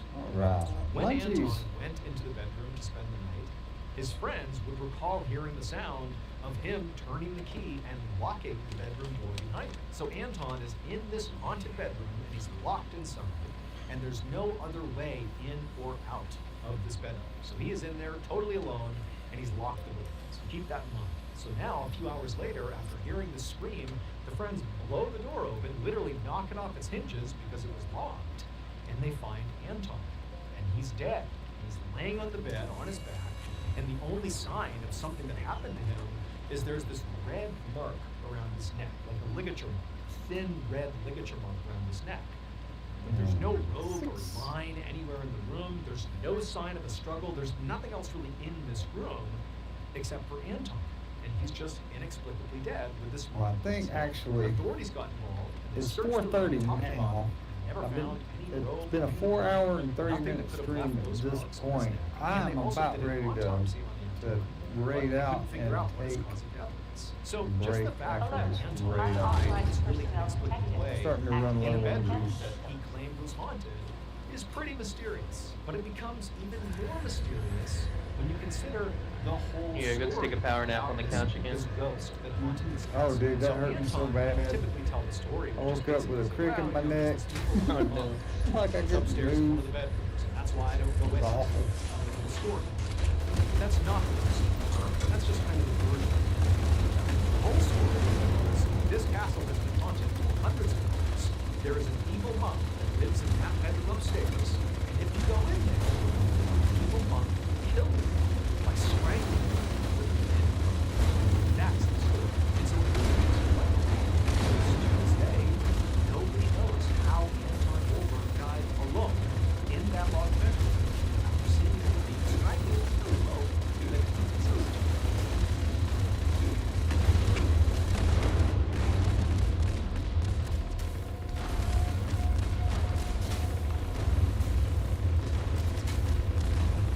Around 1 a.m. on Sunday, January 20th, 1907, a 57-year-old man was watched by a castle that was moving through southwestern Wales. Sam had spent basically the last 24 hours working the entire time. He was a salt merchant. He had left the town where he lived, a town called Blackwood, and taken a train south about an hour to another town called Newport, where he did a lot of business. And basically all day Saturday, from early morning all the way until late at night, he had been working. And now finally, 1 a.m. on Sunday, he's back on a train heading back to his town, Blackwood. But despite how utterly exhausted he was on this ride back home, barely able to keep his eyes open, Sam was just so relieved that soon, very soon, he would get off the train, he'd be back in his house, Sure, don't and he could just oversell collapse me, in bed. man. So that's all he's thinking. And so for a You're little gonna bit carry longer, that little boy. Sam is, fighting to keep his eyes open. The train's rumbling along, and you More can tell faith he's in you, getting close to Victor. home. I mean, he rides this train Not all the- the time. not It's the a fuel pretty, carrier like regular that. route for him. And then Maybe. finally, Sam Maybe feels I the can. train start to slow down. At which point, he gathers up all his things, gets up, and kind of shuffles his way into the hall. And then once the train came to a full stop, he stepped off the train onto the platform, relieved that he's now maybe 10 minutes from home. But as the train took off from the station, Sam, who's again standing on this platform, it's late at night here, he's looking around and he realizes something. In his stupor and his exhaustion, he didn't realize that this was not his stop. He had gotten off one stop too early. It was an autopilot. Here we go. He got off thinking he was home, but he wasn't. And now the train is gone. And remember, this is the early 1900s. He didn't have a quick way to get from where he was to his home. Like, there wasn't going to be another train anytime soon, nor did he know the train schedule. He also didn't have a way to call a cab or anything. You know, it's 1, 2 in the morning here. And so Sam realizes he basically can either find a place to stay in whatever town this is, or he can basically walk to Blackwood, which is, you know, a pretty good walk away, but he figured maybe Damn it. this town was close. So he figured the first step here is just leave the platform, just go find anybody in town who's out and about, and just kind of figure out where we are, how do I get to Blackwood, is there a hotel, and something, he needs to go find something. And so even though Sam at this point is furious with himself, really just wanted to spend he's sort of over there, he's just focused on finding a solution. And so Sam leaves the platform, starts walking in the general direction. It's the business, but this is a small town. It's clearly not in any major city. It's pretty dark and just rural roads. I mean, it really does not have high roads. But surprisingly, leaving the platform, walking not very far. Where he saw another person walking up the direction, and he quickly realized that so an authority figure, they can help him. Flags down the police officer, and the officer comes over, and you know they're kind of sizing up Sam, like, what are you doing out here? It's the middle of the night, you got luggage with you, like, what's going on here? And Sam explained the mistake he made and asked the officer, like, hey, you know, is there a place to stay here? Or maybe, you know, is it walkable to get to my town? And the officer would tell him, like, you know, there is places to stay in this town, but if you're up for it, it would only take you maybe an hour. Caution. Increased hostile presence detected. And Sam, you know, he thought about it, and he was like, you know what? I just want to get home, I want to get my own bed. So yes, just point me in the right direction. And so the officer, he explained to Sam that luckily it's really simple. You just basically go straight down that road, and you walk for about an hour until you reach a bridge. Once you get over the bridge, follow some signs, and it's really obvious that you're right on the platform. Another day, another dumb bot. So Sam thanked the officer, his things, and began walking in the direction of his town. Several hours later, a little after 3 a.m., Sam's wife, Bess, was awake inside of their home in Blackwood. She was awake because she was waiting for Sam to get home. She knew he would have a long day in Newport, but by now she knew he should be home. He went on this trip fairly regularly. She knew how long it took to get on the long end, and it being 3 a.m. and him not being home was starting to be pretty concerning. And so she's up, she's kind of anxious, and all of a sudden, she hears Sam call out. He's clearly out in front of the property. You know, he must have known that she was awake. He could see the lights on inside the house, and he was calling out to her that, you know, he was returning. And so Bess, you know, she's overcome with relief. She knows her husband is safe. She grabs a candle and she goes to the front door. She opens the door and she looks out, and it's not her husband. All right, so it looks like instead 4 there more is this cans, dark bud. figure standing on her porch, just inches away, looking right at Bess. And Bess, you know, she freezes when she sees it, but she isn't scared. There's a weird calm about what she's looking at. She doesn't know what it is. She has no idea what to do. She's just standing there, calm. As this figure is right in front of her, not moving. And as she's just staring at it, she realizes it's dressed in this long black cloak, and it had on a black silk hat. And her husband always wore a black silk hat. And she knew specifically he had worn it that morning when he went to Newport. And so for a minute, she just stared at this apparition, apparently wearing clothes, at least a hat, that belonged to him. She just heard her husband call to her. She didn't imagine that. He just called to her. But then Bess blinked, and the figure just vanished. The hat, the cloak, it's all just gone. There's nobody standing on the porch. Now, Bess escaped. As much as there was calm about this figure, now she's thinking, what's going on here? Is my husband outside somewhere? Did he call to me because he's hurt or something? And so she leaves her house with this candle and she's running around her house calling out for Sam, but Sam's not out there. And so eventually Bess goes back inside the house and just continues to sit up waiting for Sam. But Sam doesn't come home. Eventually, by 5 or 6 in the morning, Bess just goes to bed. When Bess woke up later that afternoon, Sam still had not come home. But now, the sun is out. She's telling herself things that happened last night. She must have imagined that, that didn't happen. And, Sam's fine. He'll be home. He's stayed late before and not tardy. Like, everything's okay. But as Bess is reassuring herself that everything's okay, she hears a knock on the door. Mole got your For a second, leg. she thinks maybe it's Sam. Maybe he's home. She goes to the door. She opens it up. It's a police officer. And he just says to her, I have some terrible news. It would turn out the night before, when Sam met that police officer, On the one told him one to walk hand, this if you way to run the get back to tunnels and get in Hollywood. cans in Well, third Sam person, had you can see followed the around the corners directions. easier. Apparently, he was on the right path because You've he got got all better the way to that visibility bridge overall, that the officer said. but you it's know, easier to demarcated get hung as up on close to things, I Blackpool. found. But perhaps because Yeah, he I was agree. exhausted or If you run just first because it was person, you so get dark surprised outside, more often, he fell off the bridge. but it's easier to run through the And tunnels. so the police officer is telling So I her can't- this. I do them. I kind of go back For and whatever forth. reason, her mind immediately Depending on how I'm went to feeling. that dark figure she saw on the porch a little Yeah, if I'm like after walking and in the without really doors, thinking this through, I she normally just go said into to the first person, officer, and then once I'm "What in there, time I'll do go you in think you third got?" because the camera Officer tends to like was clip through things. based It's on really weird. the officer that directed Samuel in that direction, towards the bridge, and how long it would have taken him to get there. We estimate he likely fell off a bridge around 3 in the morning. And so for Bess, she's thinking that's around the same time I saw that figure on the porch. And then she also began to think about that Also, hat, if you're in the Power black Armor, silk your hat hitbox that is Sam bigger always too. wore, Yeah, that's that she true. knew I don't ever he run had in Power worn that Armor, though. morning when he went to Newport. And I so got Bess's runner's next mods on my question regular was, armor. well, when you found him, was he wearing his black silk hat? And the officer was kind of Stayed confused. to and sprint said, the whole no, time. he wasn't wearing a hat at all. And so when Bess heard that, those details confirmed that who or what she saw on her porch earlier that morning, the dark figure with the black silk hat, that must have been Don't need Sam's visibility when you got he was you. coming to say goodbye to his It's father true. because he had just fallen off the bridge and died.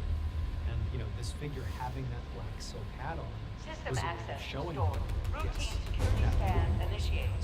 Bess Scan would later complete. tell this story to a Unauthorized reporter personnel who would have this story printed all Command over center Witness. compromised. And that's how we System detects insufficient countermeasures. Pursuing emergency security protocols. Stand by. Thank you so much for watching. Let me know what you thought of today's episode in the comments. And remember, we have hundreds of videos for you to go right here. But if you're looking for a recommendation from me that one video that's worth your time, well, it's this one right here. So give it a watch. All right, until next time, see you.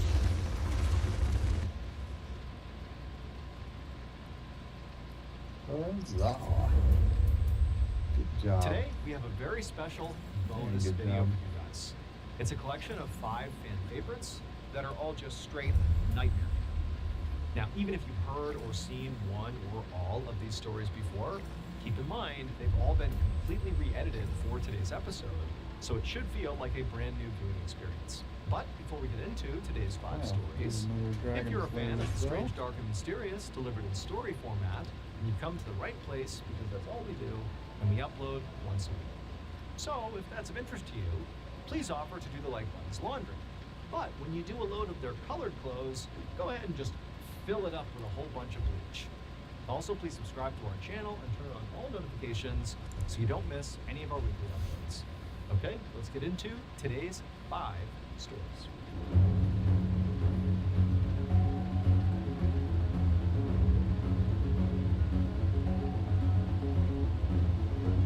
Alright, we're in. We're ready. Alert.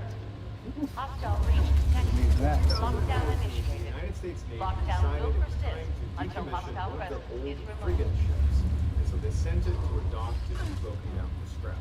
In order for workers to actually be able to access the underside of the ship and actually begin to break it down, they needed to dry dock the ship, which meant the ship would basically drive into a special locking corral where the doors would shut behind it, the water would drain out from underneath, and and the ship would be left resting on these huge wooden blocks that elevated it off the ground, and with no water in there, workers were able to get underneath the hull and access every part of the ship without obstruction.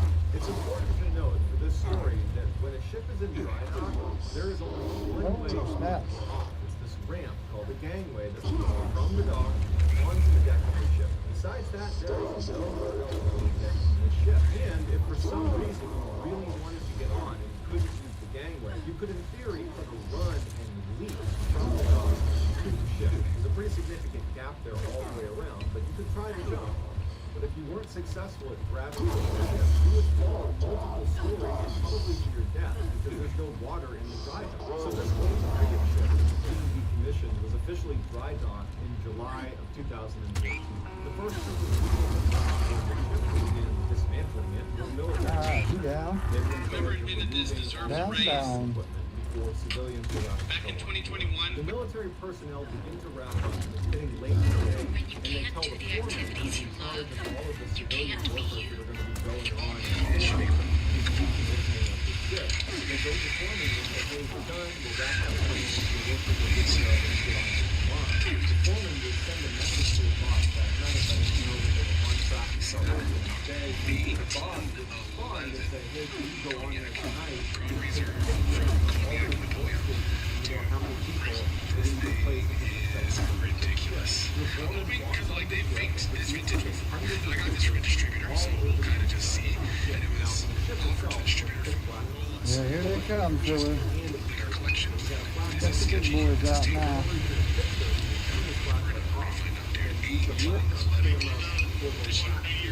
It should be this cognac is 18 I gotta see what it is. Anyways. So, this crazy Ooh, close.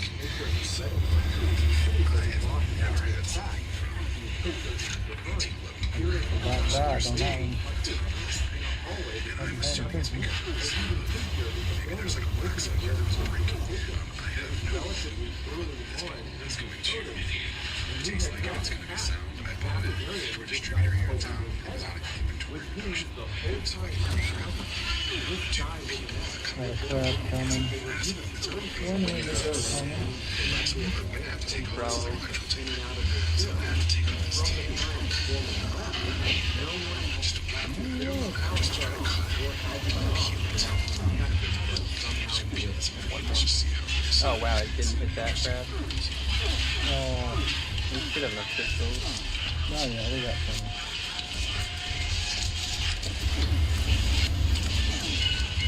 In July of 2016, a woman living in I'm alive. opened her eyes and realized she was falling asleep on the couch. She looked Yeah, up yeah, on the way to and work. she looked down at the other section of the couch. Got a massive lag stick. As much as she wanted to be We get some massive stick in this fight. as soon as she got upstairs, the first thing she did was to enter her bedroom Oh. and get her purse that she left when she was in bed. But when she got in the room, her purse wasn't there. So she leaves her bedroom and she starts searching all the rooms upstairs and she can't find her purse. And she's thinking to herself, I'm certain I had it the night before. I remember rifling through my purse before going downstairs and starting to fold laundry before I put the Spirits or wine touching so after spending about 15 minutes looking for the purse unsuccessfully and now she's starting to stress because she's going to be late to work and she can't find if her I get purse. that cork out, I She would goes downstairs and looks at us. Hey, I gotta find my purse. I thought I left it upstairs. Apparently I didn't. She didn't help me look for it. That rolls over. She doesn't really want to get up. She's pretty tired and she doesn't want to work. So she doesn't want to wake up right now.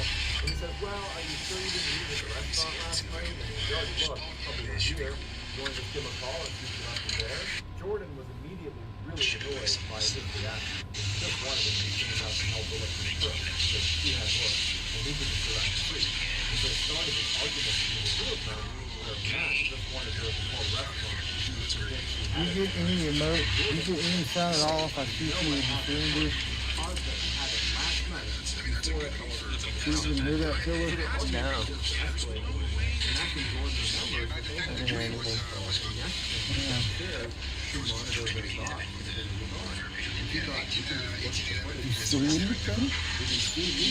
are you shooting?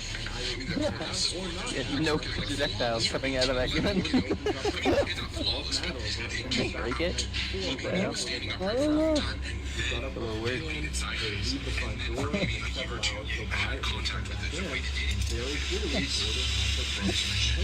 Oh well. Unbeknownst to Tipper in the party, the gun was bugged and caused them all 125% damage reduction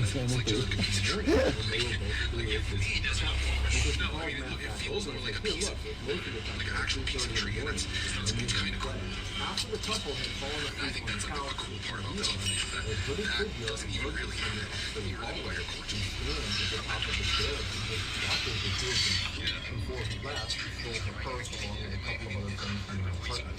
And somehow, this guy has never been caught and he's been given the nickname Cooper. Well, I'm not going to reuse it, so you're totally okay. Let's go like this.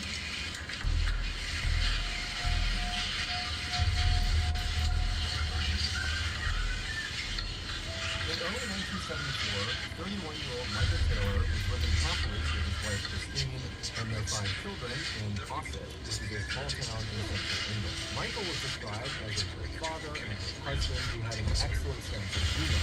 In fact, neighbors, whenever they would walk past on the Taylor household, for Pete's would say sake. you could often hear the sound of Michael laughing and telling jokes to them. But in April of that year, everything changed for the Taylor family. Michael had been doing some home repairs fell down the ladder, and the injury itself was clearly minor, but it resulted in a Michael went from fearful, wanting to have to die, to being sad, depressed, only so little that his family could barely do nothing. Now, the family was not however, most of them could not work, so when one of them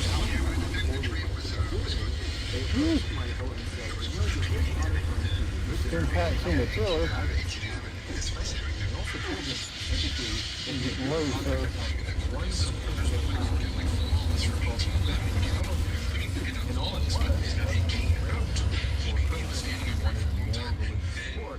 But this friend of Michael told him that he really saw of this group. Nice. Her name was Marie Robertson, and she was this 21-year-old extremely It's nerve-wracking is what it is. who just had this incredible way of making all But me hearing doesn't touch you, does it? Like it doesn't cause you to reduce. Like all it does is the difference maker for him. you're in that, right? Get back to normal. And so Like Michael, you- he trusted this friend, and There you really go. felt like Okay. he was already There you go. on bottom, and so he agreed to go to Christian. So on September 12th of that year, Michael makes his way to the church where the scholarship group is held. He goes inside and he makes his way to one of the back rooms in the church, and when he goes inside, he sees there's a ring of people sitting in a circle, about 20 people, and as soon as they see Michael coming in the room, they all stand up, and they their arms up, they say, "Come on, let's get down with us, welcome to the group." We all decided it was one of the best spirits any of us had ever. Smile on her face, and she encourages him to to come Yeah. right next to you. Welcome, we'd love to Go have you. ahead and raid out and go take myself a nap. Construct a half house Strides across the room every and sits single down day right next to of Marie. this. And then So as it's the Marie begins perfect to lead thing the group in because prayer, I will see y'all in a bit. so it's expensive, so I want to make sure everything you pay I for think all that spaghetti hit box. so I don't have to physically handle the bottle because I it was want to like make the sure only place he could be happy measuring out inside of the everything you church pay for, after that's the what you get. fellowship group. And so the And gloves so are over the actually next just couple in of case weeks, anyone Michael runs completely out. prioritized make this sure group. He went to all of their meetings, and I over the course of these couple of weeks, Michael became just very putting up close this with half house. Marie, and apparently Marie became very close with Michael, to the point where the two of them would stay after the meetings were over. and just those two would sequester themselves in quiet prayer. No one knew what they did in there, but it just seemed like they were developing a real relationship. And in fact, many people in this group suspected they were having an affair. Before long, the rumors in the church had spread outside and all over Ossett. And then before long, Christine, Michael's wife, was hearing from a friend or a neighbor that apparently Michael was having an affair with Marie. Now, Christine had already suspected her husband was having an affair with Marie because Marie was the only thing Michael talked about when he got home. So, on October 1st of that year, only a couple of weeks after Michael had first attended this group, Christine waited until Michael had left the house to head out to one of the group meetings, and then Christine hopped in her car and she followed him to the church. And when she got there, she parked her car, took a deep breath, and she got out. She made her way to the front doors of the church, and she stormed inside. Found the room where these meetings were held. She barges in, and she points at her husband, and she says, "I know you're having an affair with Marie, and you're going to admit it in front of this whole group." And Michael, who's sitting with his back to his wife in one of the chairs, he stands up, and instead of addressing his wife, who's accused him of infidelity, he turns and looks at Marie on the other side of the room. And when Marie made eye contact with Michael, she screamed. She would later say Michael did not look human. He looked like a beast, and he had wild eyes. And so as Michael is standing there staring at Marie with a very aggressive face, he begins breaking out in tongues. Speaking in tongues is where the speaker will be saying or uttering words or sounds that sound like language, but the speaker doesn't know what they mean. The idea is some entity has come inside of the body, and this entity is dictating their speech. And so Michael is broken out in tongues, barking these words and sounds at Marie, and everyone inside of the room has no idea what to make of this. Everything is happening so suddenly, and it's so surprising.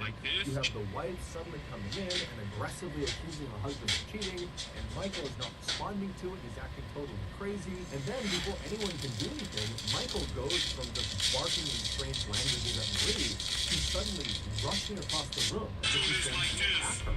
And when he does that, the rest of the members jump on top of him and hold him down. And despite there being like 10 or 15 people holding him down, Michael is still trying to get up and screaming and snarling and yelling at Marie. And then Marie suddenly breaks out in tongues too. And it's only then that Michael stops trying to force himself up out of this pig pile that's on top of him. And instead, he just continues to speak in tongues too. And so the two of them are looking at each other, speaking in tongues, and the rest of the group is just totally dumbfounded, and so they just begin praying. And then after about an hour, Michael just collapses as he went unconscious. And at that point, everybody in the room is just silent. You can contact me anywhere. Yeah, that's our number here at the shop. You can email me. I mean, I'm following on Instagram. I'll text this number. Absolutely. That's our landline. Let me give you mine. So yeah, come in. But she believed Michael was possessed by a demonic force, and the only thing they could do at this point would be to perform an exorcism. An exorcism is an expulsion or attempted expulsion of a supposedly evil spirit inside of a person or a Michael and Christine were at a loss. They had no idea what to do in this situation. They were both kind of in shock for very different reasons. And so they just kind of deferred to Marie's judgment and said, yeah, I think an exorcism is the way to go. So Christine and Michael just leave the church and go home. And then the next morning, Marie would get in touch with the Anglican Church of England and would request an exorcism. And after hearing about what was going on with Michael, the Anglican Church... What's up, Diamond? How are you? He needs an exorcism. And so the following day, they would send out two of their best exorcists named Peter and Raymond. And so Peter and Raymond, they get to Ossett, they go to Michael's house, and they observe him. And very quickly, they determine that it does seem like Michael is possessed by at least one demonic force. And so they tell Michael, the only thing we can do here is perform this exorcism, but we need you to agree to it. And so Michael says, okay, yeah, I agree to this exorcism, and so would his wife, because she at this point is just completely unsure what to do. She's just going along for the ride. So a day later, on October 4th at 10 p.m., Michael, his wife, and the rest of the members of this fellowship group, along with Peter and Raymond, they would all meet at this other church in a neighboring town, and as soon as Michael had been positioned in the middle of this group in this chair, Peter and Raymond began the ritual by praying. And as soon as they did, Michael began screaming out in tongues, and he began writhing around, and he fell to the ground, and he began contorting his body in grotesque positions, as if the words Peter and Raymond were saying were physically harming Michael. And so after 8 hours of this, during which they had to actually tie Michael down to prevent him from hurting other members or hurting himself, after 8 hours, they finally just came to a stop. Peter and Raymond were exhausted. It looked very much like Michael, too, was exhausted. And as soon as they stopped the ritual, Michael just kind of collapsed on the ground as if he had fallen unconscious. And then at some point, he kind of wakes up, and he's looking around wildly. He's still tied down to the ground, and he's acting like he has no idea what's just happened. And at this point, Peter and Raymond, they tell him that, the exorcism was mostly successful. We identified 40 demons inside of you, and this exorcism was able to expel 37 of them. So that means there's still 3 demons inside of you. Now, we can't do it right now. We're too tired. You're too exhausted. So go home, get some rest, and tomorrow we will finish this exorcism. You will get rid of those 3 demons, and you will be just fine. And so Michael and Christine, they get their things, and they leave the church, and they head home. A few hours later, around noon, a woman who lived near where Michael Taylor and his family lived thought she heard something strange outside of her house. It sounded like someone yelling. And so she went to the front of the house, and she pulled the curtain aside on one of the windows, and outside, walking down the street completely naked, covered in blood, was Michael Taylor. And he was saying something about Satan. And so this woman, she calls the police show up, and they find Michael, who curled up on the sidewalk outside of this woman's house, and he was giggling like a child in the fetal position. And so the police approach him, and at some point Michael apparently snaps out of it, and he starts looking up at the police like he has no idea what's going on. And eventually they would get him to tell them his name and where he lived. And so after calling in backup to deal with Michael, the responding officers made their way to Michael's residence. And so they go inside, and immediately, as soon as they see what's in there, one of the officers just turns around and runs outside and begins dry heaving. The inside of the Taylor family home would become one of the most infamous crime scenes in English history. A few hours earlier, when Michael and his wife had come home from the exorcism, they had gone inside, and then Michael had fallen into one of his trances and began beating his wife. And then at some point, she fell to the ground and either was dead or was in the process of dying, at which point Michael jumped on top of her, and using only his hands, he ripped her face off and flung it across the room. And then as she's laying there, bleeding to death, he began rubbing her blood all over his body. And then after she died, he tracked down the family dog, the dog as well. Fortunately, their 5 children were not home at the time of this attack, and so they were unharmed. During Michael's trial, the prosecution and the defense blamed the Anglican Church of England and Marie and her religious group for effectively convincing Michael he was possessed with demons, which caused him to act out violently and kill his wife. And so ultimately, Michael would be found not guilty by reason of insanity, and after only 4 years of psychiatric care, he was released. And today, he is still living free in Austin. But despite the legal outcomes of this case, there are many people, both religious and not religious, who believe the Michael Taylor case is one of the only true demonic possession cases in modern history. Also, just to close the loop, we don't know for sure if Michael and Marie were having an affair, but it is assumed they were.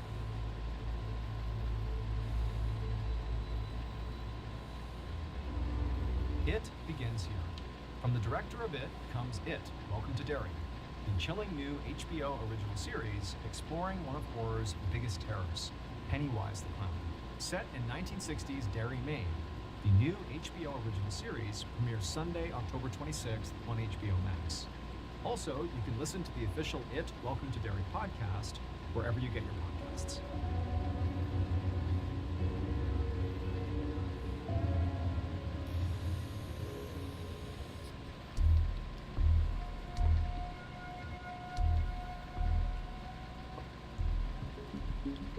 In 1898, a 12-year-old boy was playing at this river that ran near his house.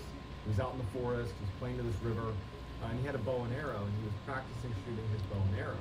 After a little while, he got bored of his bow and arrow, and he went to the stream itself, and he started to build a little dam in the river to try to catch some fish. And as he's building this thing up, he's down on his knees building up this little dam in the river. He notices someone is walking down the river towards him, and he looks up, and he would describe this person as looking normal, a normal-looking stranger. It's a gentleman who shows up. He's wearing a nice suit. He walks over to Wofford, and he apparently just came out of the woods. And he says, "Hey, what are you doing?" And the boy goes, "Oh, I'm making this fish trap." And he's like, "Man, that looks like a lot of work. Like, you should take a break." And the boy's like, "Yeah, I guess, take a break." And the gentleman just says, "Well, if you want, while you're taking this break, you can come to my house. It's just up past the bend here. My family's there. You can have a meal with us. You can come back and you can finish your fish trap."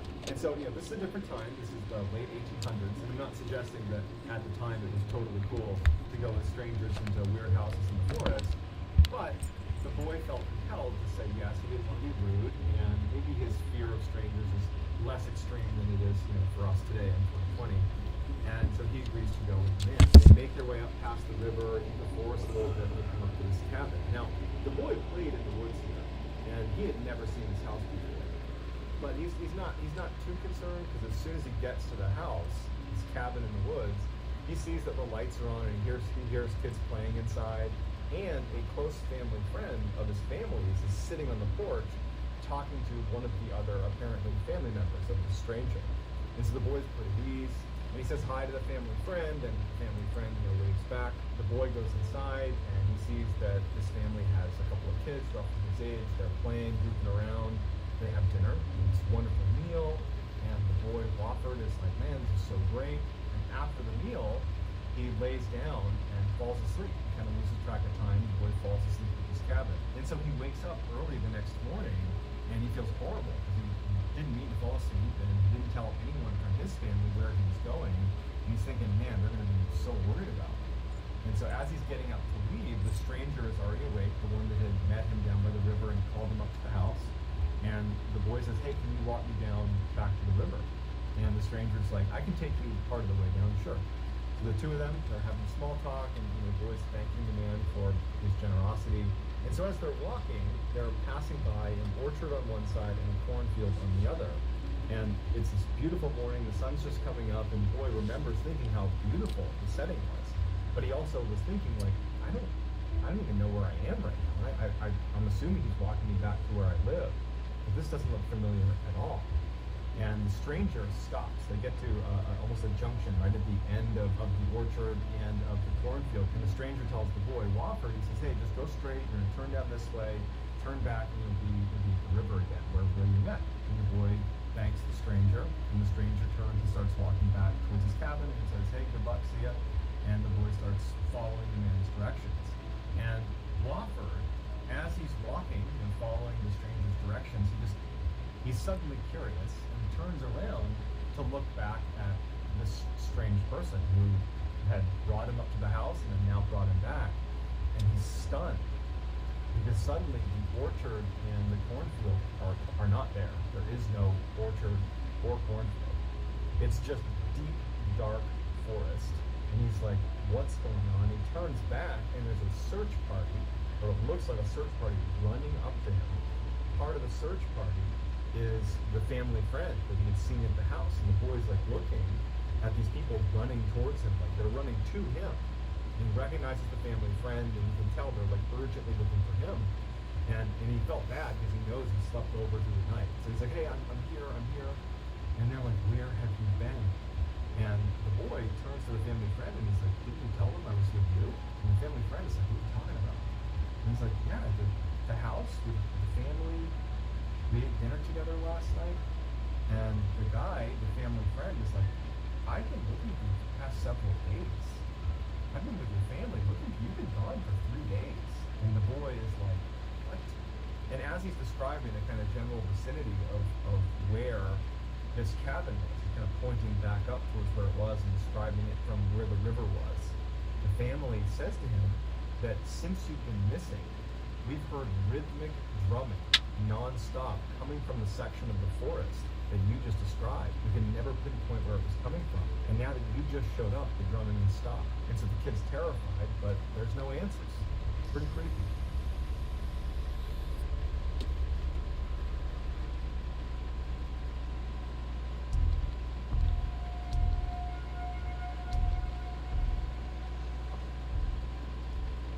By early 1999, Christopher Case was living his best life. He was 35 years old.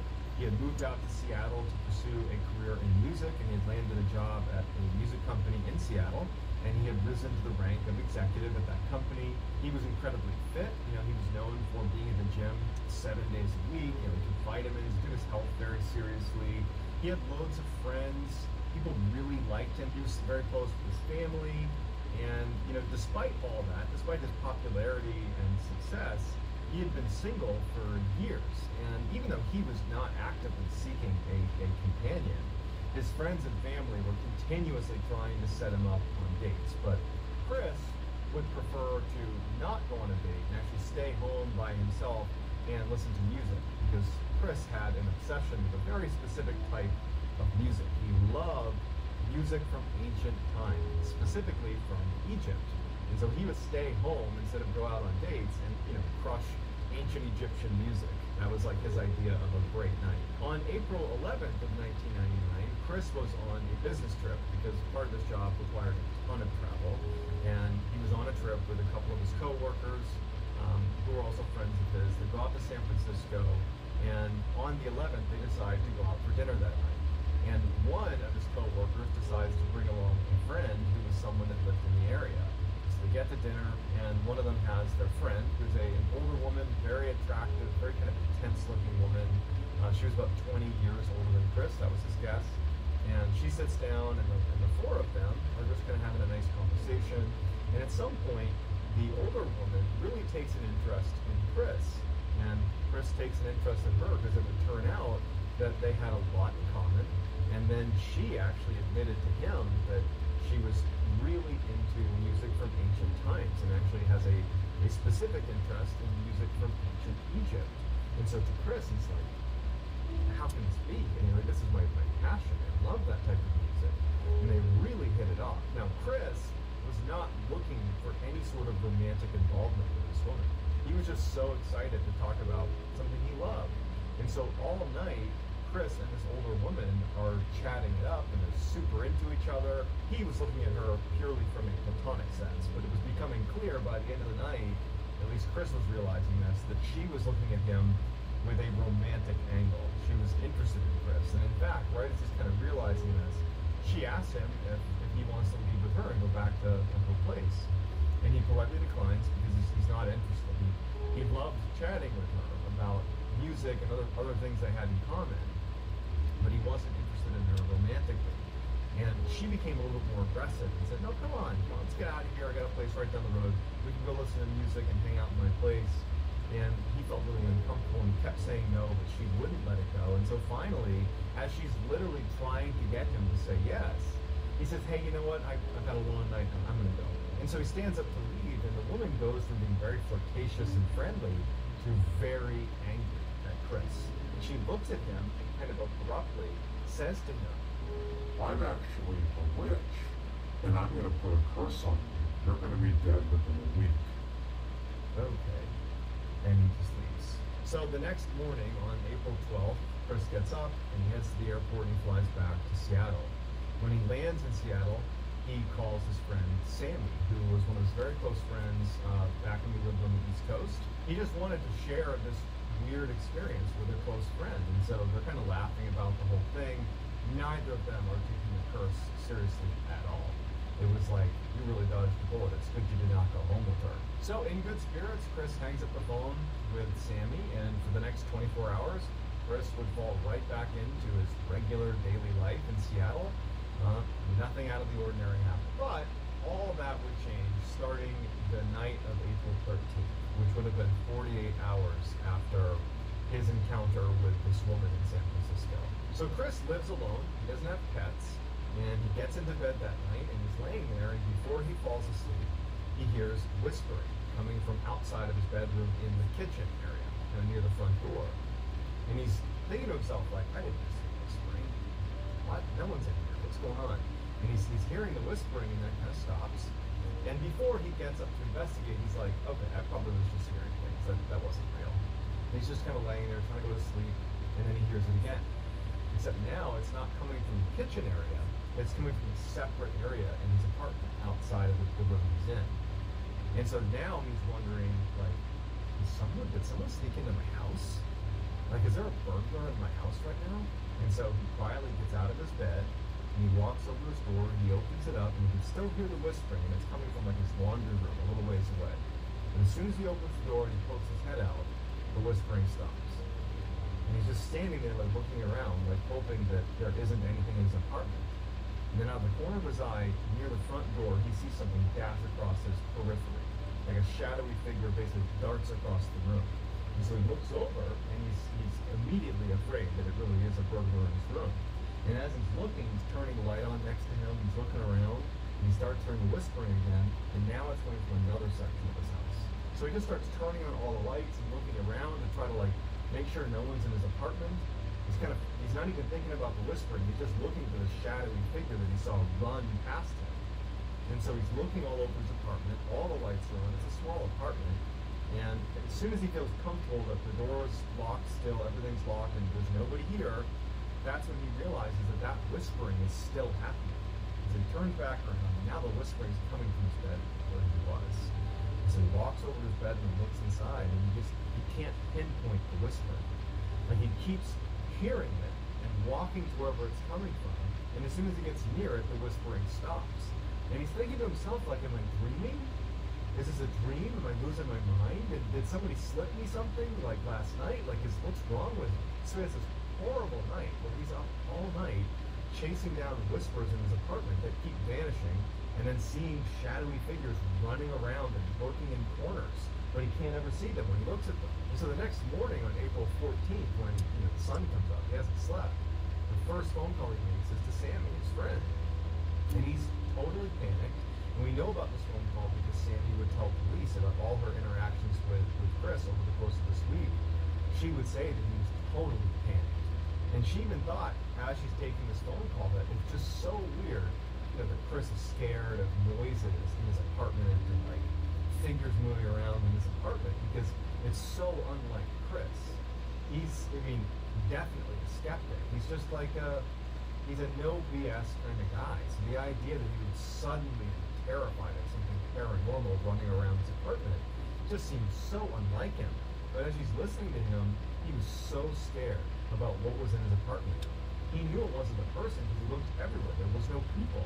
And that's the only reason he didn't call the police, is because he didn't want to tell the police that some shadow figure that's whispering in my apartment is harassing me. Like, what are the police going to do? So Sammy hangs up the phone with Chris after trying to reassure him and just hopes that whatever that was doesn't happen again. But unfortunately for Chris, the night of the 14th now, he's going to bed again, and he starts hearing the whispers, and immediately he's out there looking, lights on. He's looking for these whispers. They keep disappearing. He can't find the source. He's getting frustrated. He's scared. He keeps seeing that thing dart around his apartment. Except this night, he also noticed that he would look, and he could get close enough to where he could break out the silhouette of a person, like lingering in the corner of his apartment, but he'd go closer to it and it would disappear.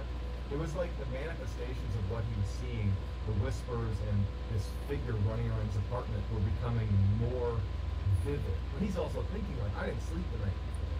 This could be my imagination. I don't know if this is happening, but he's spiraling.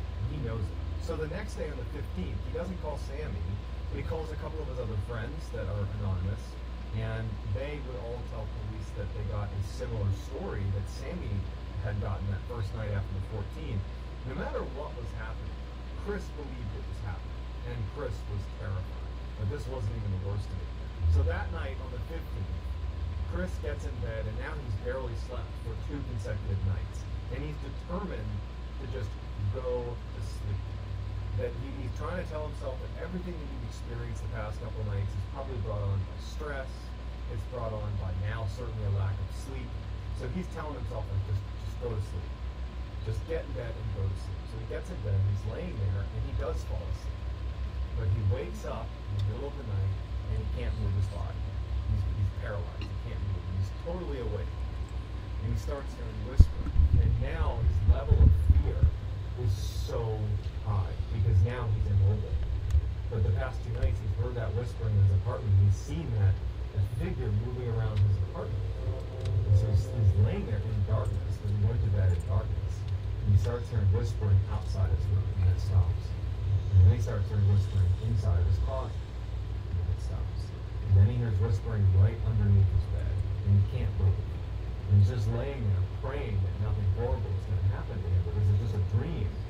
And then out from underneath his bed, right next to him, he can only turn his eyes. This black figure, this shadowy black figure emerges right next to his bed. And it's looking down at him. He can't make out any facial expressions, but he can clearly find, a figure is hovering over him. It reaches down and puts its hands around his neck and begins to throttle him. And Chris is gagging, he can't breathe, he can't move, and at some point the thing begins to lift him off of his bed by his neck and then throws him back down, and the figure vanishes. Chris still he's choking to breathe, but he can't move, and he's just waiting for this thing to come back. And he knows that more than likely, whatever this is happening. So he's laying there, about to die. And the thing doesn't come back. And Chris can't move, and at some point Chris probably had a just pure, adrenaline crash or something, he falls asleep. And so when Chris wakes up and he can move again, he notices there's blood inside of his bed and on the sheets. And then looks at his hands, and at the tips of all 10 fingers are these incisions, like someone had intentionally cut open the top of every finger. Something he certainly didn't do. And his bed is covered in blood from these 10 cuts on his hands. And then he feels his neck, and it feels tender. And it turns out he had marks in his neck, was all bruised up from this thing choking him out. And it brought him back to, that really happened. He's now, actually in fear for his life. Chris immediately calls Sammy and tells Sammy everything that happened. And Sammy can't believe any of it. She felt helpless because she's on the other side of the country. She can't help him. And Chris is just petrified. And he's he can barely speak, He's unable to articulate what's happening. He's describing these cuts on his hand and his neck, but there's no one in his apartment. And Sammy's trying to get him to call the police, but Chris is, I can't call the police. What am I going to tell him? The shadowy figure is coming in my apartment and choking me. They're going to think I'm crazy. Chris decides he's going to approach this head on. Maybe that woman in San Francisco did put some curse on me. And he told me to research it. And so there was a religious bookstore right near his house that he figured might have some things on demonic possession, demons, the occult. He goes in there and he kind of awkwardly approaches the store owner. And he's I'm looking for, books about demons and witchcraft and how to protect yourself against that. And the guy points him towards this actual store. So Chris goes over there, he scoops up a whole bunch of books. He also buys a whole bundle of crucifixes. So at least 10. So he's got all these crucifixes, he's got all these books about demonic possession and witchcraft. He buys all of that and he leaves. He goes back to his apartment. When he gets back, after doing some research, he ends up putting these crucifixes all over his apartment, with every room. And he takes salt and he draws a line all through his apartment against the baseboard of every wall in the house. And at every corner of the house, he'd pile up little piles of salt. He was going to do all the things that people say to do if you're dealing with demons or ghosts or anything through witchcraft. He was kind of grasping at straws a little bit. So he went out and did everything he thought he could possibly do to protect himself. That night, which was April 16th, we don't know what happened to Chris. But something scared him so badly. In the middle of the night, in full panic, he runs out of his apartment and he checks into a hotel and does not stay in his apartment. The next morning, April 17th, when Sammy called Chris to check on him, now remember this is 1999, it was just landline phones. So she calls his landline at his apartment to check on him. There's no answer because he's not there, he's at the hotel. And Sammy, who's been speaking to Chris, and other friends that are speaking to Chris, and everyone's concerned about his mental health and what's going on with him, when she doesn't get Chris to pick up his phone, she calls the police. And she says, hey, I'm concerned about my friend. Can you do a welfare check on this guy? And they go to his apartment and it's locked. And they kind of look at the windows and everything just seems kind of quiet. And so they leave and they tell Sammy, hey, look, it's locked. We can't really do anything. Let us know if we'll hear from them in the next so that was it. And so Sammy's like super concerned. And so she goes to work on the 17th, and when she gets back, she has a voicemail from Chris, who had called her at some point during the day while she was out. And on the voicemail, Chris tells her in a voice that was different than the past few days. The past few days he was scared. He was really scared. This time, he is defeated. You know, he was like resigned to whatever was going on. He says to Sammy on the voicemail, he's under attack, and that tonight, they're going to kill him, and there's nothing I can do. As soon as she's done listening to the message, Sammy calls Chris, but she can't get in touch with him. She knows she just talked to the police who were there at his apartment that day. They're probably just going to tell her, like, hey, wait until tomorrow. We just told you, earlier, just give it a couple of days. And so she just decides that she's going to go to bed, and she's going to try calling him again on April 18th. On the morning of April 18th, Chris didn't show up for work, and word got back to Sammy, who was already going to reach out to Chris that morning anyways, but the friends and family are talking about what's going on with Chris, and so word got back to her that Chris had missed work. And so she calls Chris, he's not picking up from his landline, and now she calls the police back, and she says, hey, you were there yesterday, we know it was locked, but he hasn't shown up for work today, everybody's concerned about him, can you please go over and check? And so the police go back over to Chris's apartment, and this time, the front door is unlocked. And they go inside, and they're met with this very strange scene. You have all these crucifixes that are on the wall, you have the salt that lines every room in the house, there are all these candles that are burned down to wick, there are little scraps of paper all over the apartment, that were handwritten, little messages that Chris was leaving all over the house, warding off spirits and demons. I mean, it just looked like out of a Hollywood set for some demonic movie or something. And they search the house, and there's no sign of Chris. They're yelling for him, there's no sign of him. And they make their way into the bathroom where they discover Chris's body. Chris was in his bathtub, no water in the bathtub, he's fully clothed. There's all these candles all around the outside of this bathtub. There's, more crucifixes, weird relics that are in the bathroom with him, and he's on his knees, and he's slouched up against the wall with his hands kind of tucked against his chest. He had no external injuries, he was just dead. And so the police take Chris's body, and the coroner comes in and does a report, and it comes out that Chris died of natural causes. He died of a heart attack. And so when friends and family saw that that was his cause of death, they didn't buy it. They were like, I don't know how to describe what happened to him. But over the past 7 days, Chris went from this happy, healthy, successful guy to a complete raving paranoid lunatic. And no one knows why. It's certainly possible that it was just a very poorly timed heart attack, mixed in with someone having a psychotic break. Or some people say that he really was cursed by that woman in San Francisco, and that was the result. I mean, she said, you're going to die within a week, and he literally died within a week. And he described regularly over the phone to his friends and family as this was happening, these horrible experiences at night with these shadows in his room, and attacking him. I mean, it's just this crazy story that to this day leaves friends, family, and investigators baffled.